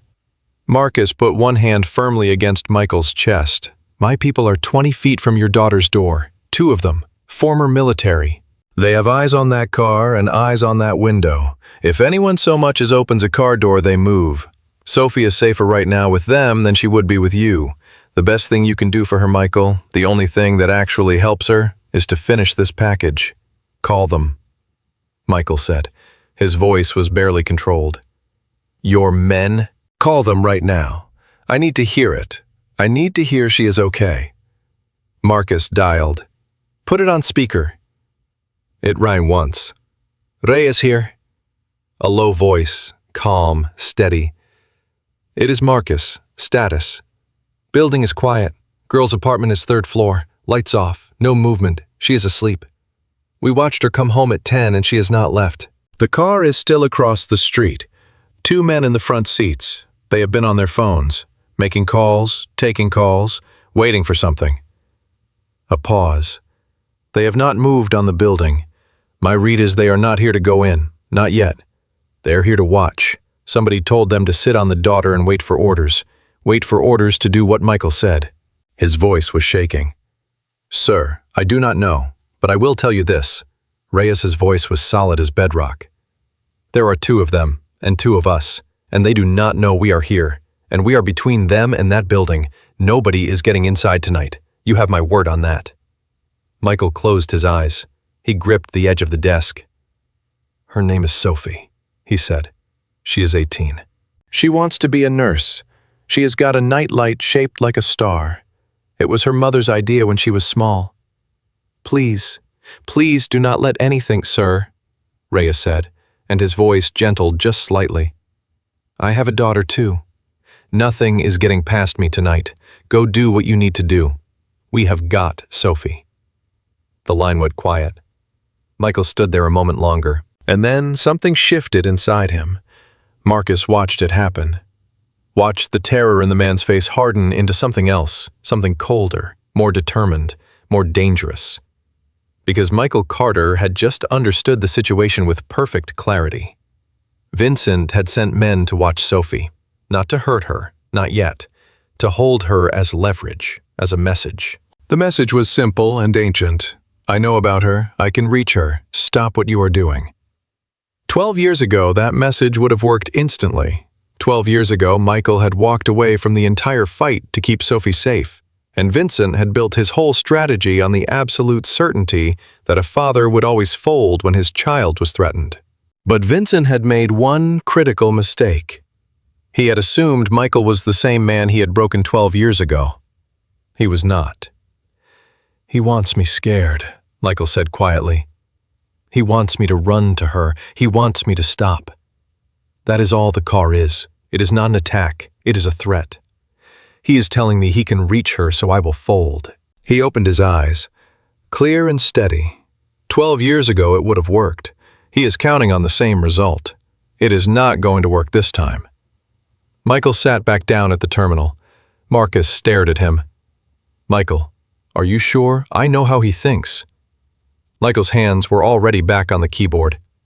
If he actually intended to harm her, he would not have parked a car in plain sight for an hour. He would have already acted. The car is a warning. It is meant to be seen. He wants me to know he is watching, so I will stop. Michael typed faster now. So here is what we are going to do. We are going to finish this package, and then we are going to make it so that harming Sophie does not stop anything. Because by the time he could act against her, everything will already be in the hands of the federal government. And harming her after that would only add charges to what is already coming. The package is her protection. Nothing else can protect her the way finishing this can. And Michael Carter went back to work, with a focus that Marcus had never witnessed in another human being. At 4:40 a.m. he had it, all of it, the complete financial trail, the falsified test data cross-referenced against the actual deployment logs, his own expert declaration written in plain language, a federal prosecutor and a federal judge could both fully understand, explaining exactly why the missing failsafes would cost patients their lives. And exactly how he knew. Because he had built the architecture they were hiding inside of. $231 million in traced fraud, everything timestamped, everything sourced, everything undeniable. He compiled it into a single encrypted package. Then he looked up at Marcus. "It is done," he said. "Wake up Claire and wake up the attorneys. Because in the next 30 minutes, we are going to hand this to the one person Vincent Ashford cannot buy, cannot threaten, and cannot outvote." He allowed himself one quiet, grim breath. The United States Attorney. What happened next happened very fast. Claire Anderson had not gone home. She had spent the entire night in a conference room 3 floors down, awake, with both attorneys beside her, waiting. When Marcus called, she was in the lab within 4 minutes. She read Michael's package on the terminal standing over his shoulder, and Michael watched her face as she read it. Watch the CEO of a billion-dollar company understand that a night janitor had assembled in a single night the most comprehensive fraud case she had ever seen. "My God," she said quietly. "Michael, this is..." She shook her head. "There is no hole in this. There is nowhere to hide from this." "That is the idea," Michael said. The male attorney had already been on the phone. He hung up and turned to them. Pale but charged with adrenaline, I reached the duty AUSA. Assistant United States Attorney. I have worked with her office on sensitive matters before.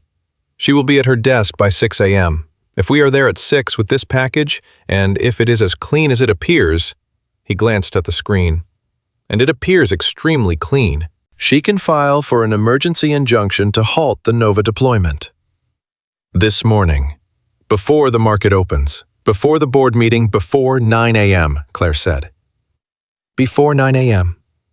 For a moment, nobody spoke, because they all understood exactly what that meant.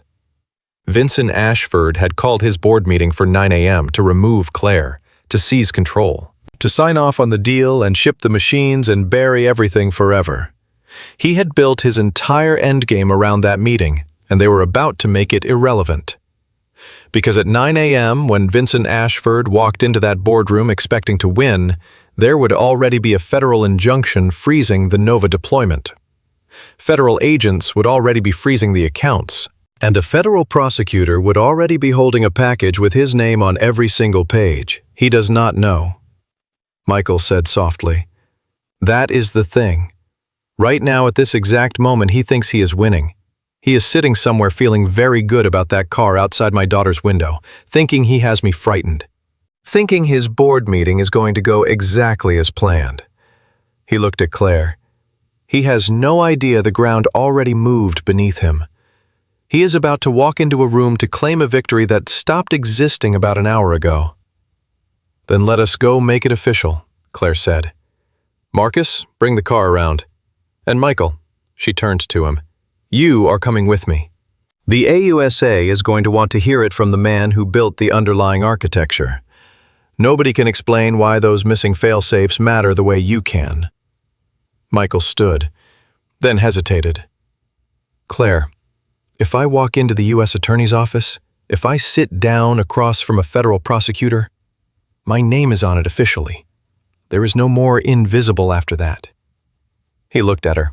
And the men outside her building are still there. They will be gone within the hour, the male attorney said. The moment this is filed, harming your daughter goes from being leverage to being the most self-destructive thing Vincent Ashford could possibly do. Every federal investigator in the region is about to have their eyes on him. Touching Sophie would be signing his own death warrant. He knows that. The second the injunction hits, those men get a call telling them to disappear, because their employer just went from powerful to radioactive. The fastest way to get that car away from your daughter is to file this. You protect her by finishing it, same as before. Michael nodded. Then let us finish it. At 6 a.m., a company founder and CEO, a night janitor in a gray uniform he had not had time to change out of, and 2 attorneys walked into the office of an assistant United States attorney. Her name was Diane Okafor. Sharp, precise, 15 years as a federal prosecutor. She had seen a great many people walk into her office with a great many stories. She was, by professional necessity, extraordinarily difficult to impress. Michael Carter impressed her.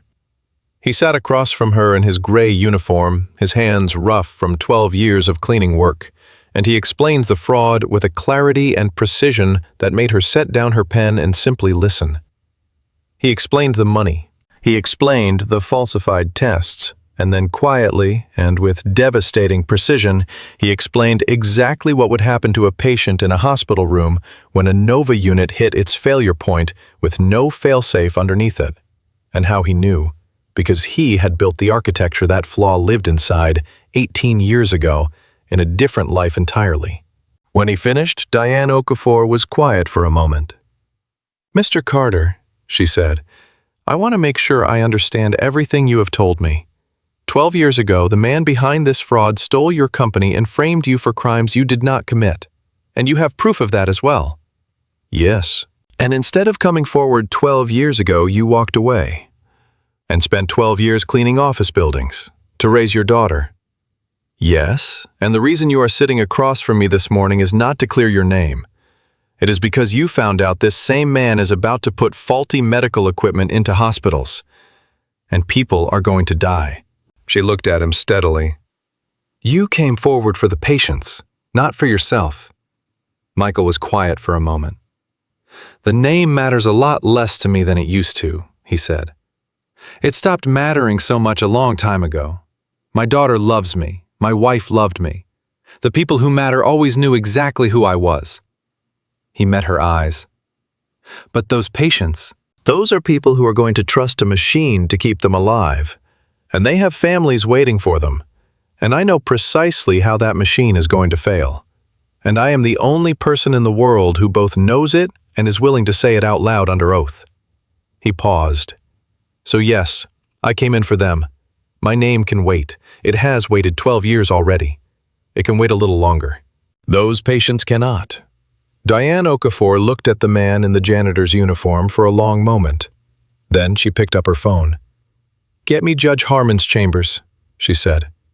Tell them I have an emergency application for a temporary restraining order and injunctive relief in a matter of imminent public safety. And I need to be in front of the judge within the hour. A pause. Yes, this morning. Yes, I know what time it is. People are going to die if this equipment ships. Get me the judge. She hung up. She looked at Michael and Claire. You built this case airtight, she said, in one night. I have had entire forensic accounting teams take 3 months to hand me something half this comprehensive. She shook her head slightly. Mr. Carter, when this is over, I have some questions for you about how you did this, but right now, she stood gathering the package. Right now, I am going to go get an injunction. Stay reachable, all of you. This is going to move very fast. It moved fast. At 8:14 a.m., Judge Eleanor Harmon signed a temporary restraining order halting all deployment of the Nova system, pending federal investigation. At 8:31 a.m., federal agents froze the accounts of 6 shell companies connected to Vincent Ashford's investment firm. At 8:47 a.m., a team of FBI agents walked into the lobby of the billion-dollar technology company where Michael Carter had until that morning cleaned floors Tuesday through Saturday. And at 9 a.m. exactly, Vincent Ashford walked into the boardroom. He had come to remove Claire Anderson from the company she had built, to seize control, to sign off on the deal that would make him another fortune, to ship the machines, to bury everything forever. He was smiling when he walked in. He was still smiling when he saw Claire Anderson sitting calmly at the head of the table. Not removed, not shaken, not frightened, settled and still as deep water. With a man beside her he did not recognize at first, an older man in a wrinkled gray shirt. A man who looked for just a moment like nobody, like furniture, like someone your eye would slide right past without registering. And then Vincent Ashford looked again, and the smile died on his face. Because Vincent Ashford was looking at the ghost of a man he had buried 12 years ago. The partner he had framed, the engineer he had destroyed, the man he had been so certain would stay broken, stay quiet, stay gone, that he had stopped thinking about him years ago. Michael Carter looked back at him. He did not say anything. He did not need to. "Michael," Vincent said. His voice had gone strange, something he had never quite heard from Vincent before, something that sounded very much like fear. "What is this? What is he doing here?" He looked around the table at the board members. At Claire. "Claire, what is this? Sit down, Vincent," Claire said quietly. And something in her voice, some quality of absolute finality, made him sit. That was when the door opened, and Diane Okafor walked in, flanked by 2 FBI agents.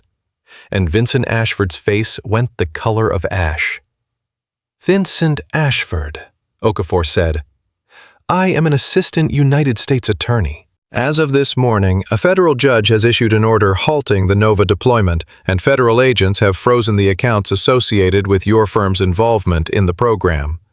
You are going to want to contact your attorney. In fact, you are going to want to contact several." For a long moment, Vincent Ashford simply sat there, and Michael watched him, and waited to feel the thing he had imagined feeling for 12 years.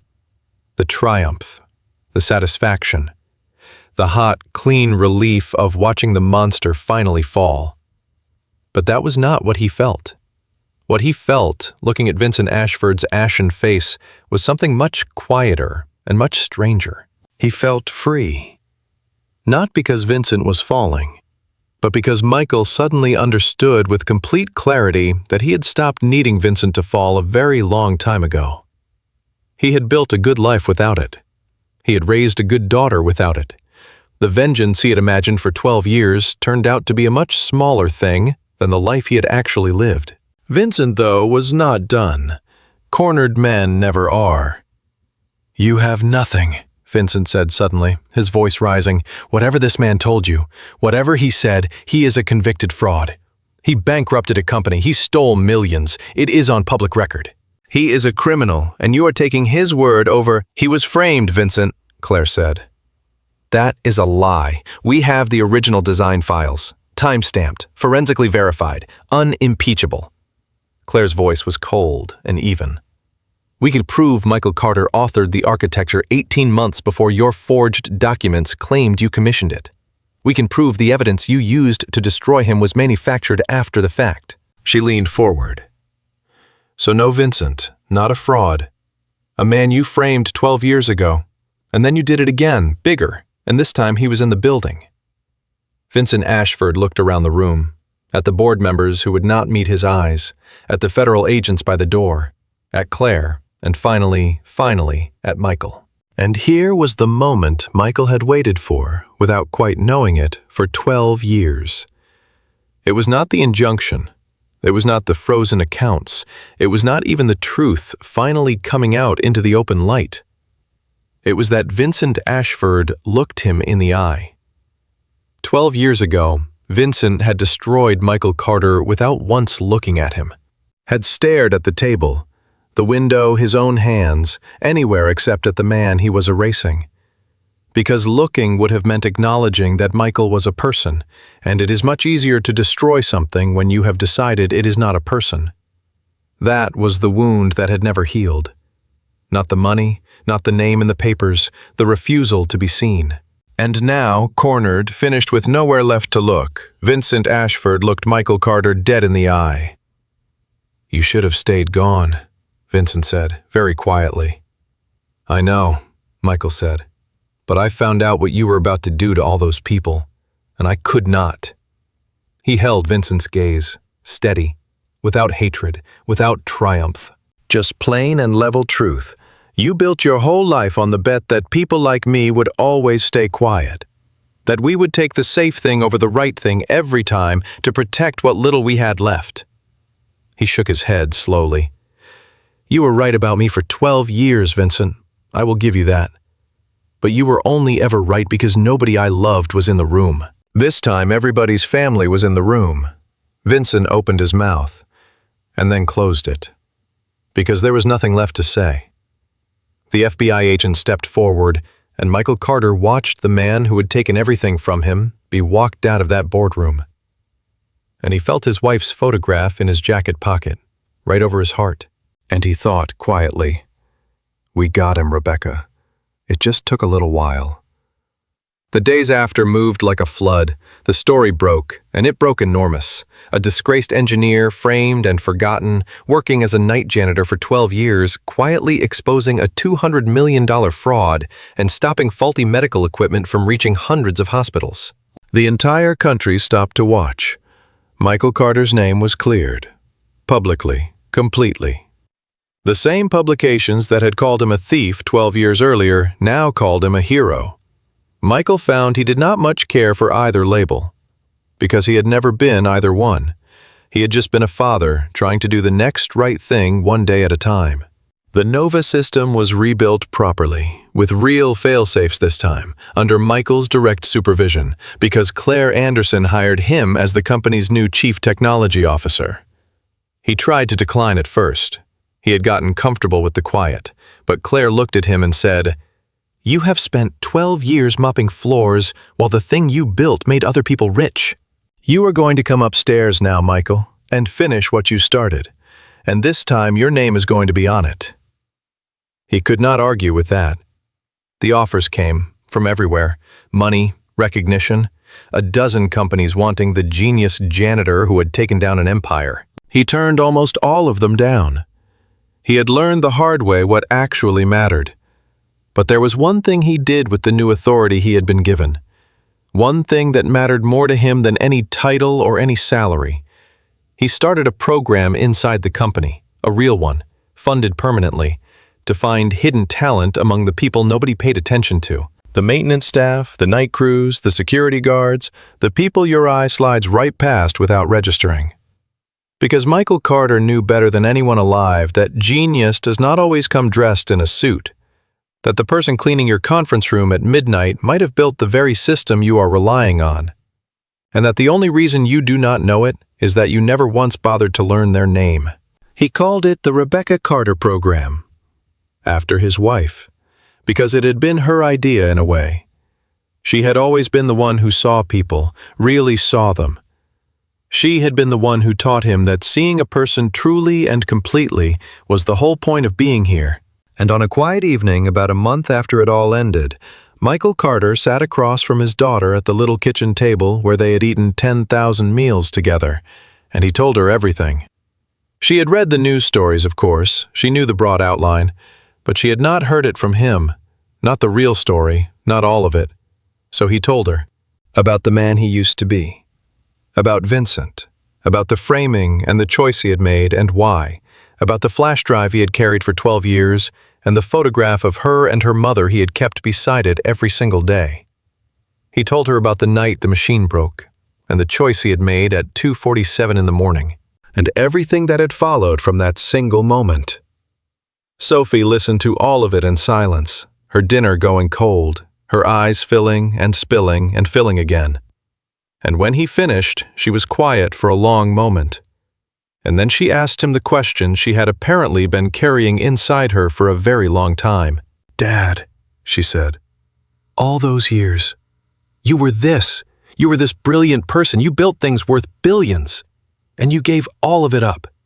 To pack my lunches, to walk me to the bus, to clean floors at night." Her voice broke.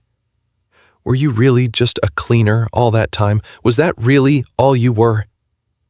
Michael Carter looked at his daughter. This good, strong, compassionate young woman who was going to be a nurse, who was going to spend her life taking care of people, who had turned out against every difficult odd so much better than he had ever dared to hope. He reached across the table and took her hand. "No, sweetheart," he said gently. "I was not just a cleaner." He smiled, and there were tears in his eyes, and this time he did not bother to hide them. "I was a man who figured out a long time ago that the most important thing he would ever build was not a machine. It was you. Everything else was just a job. You were the work." He squeezed her hand. "I was not hiding Sophie. I want you to understand that. I was not a great man in disguise waiting to be discovered. I was exactly who I was supposed to be, doing exactly what mattered most every single day. The rest of the world just needed 12 years to catch up to something I already knew." Sophie put her head down on their joined hands and cried, and Michael sat there and let her. And outside the window, the city went about its evening, full of buildings, full of people, every single one of them walking past someone whose name they would never think to learn. And Michael Carter, engineer, father, widower, whistleblower, the man they ignored every night, who turned out to be the man who saved them all, held his daughter's hand at a small kitchen table, and understood that he had built against every impossible odd, against every loss and every betrayal and every year of darkness, exactly the life he had set out to build. He had never once been invisible. He had only ever been waiting for the people who mattered to finally see what she had always seen. And she had seen him the whole time.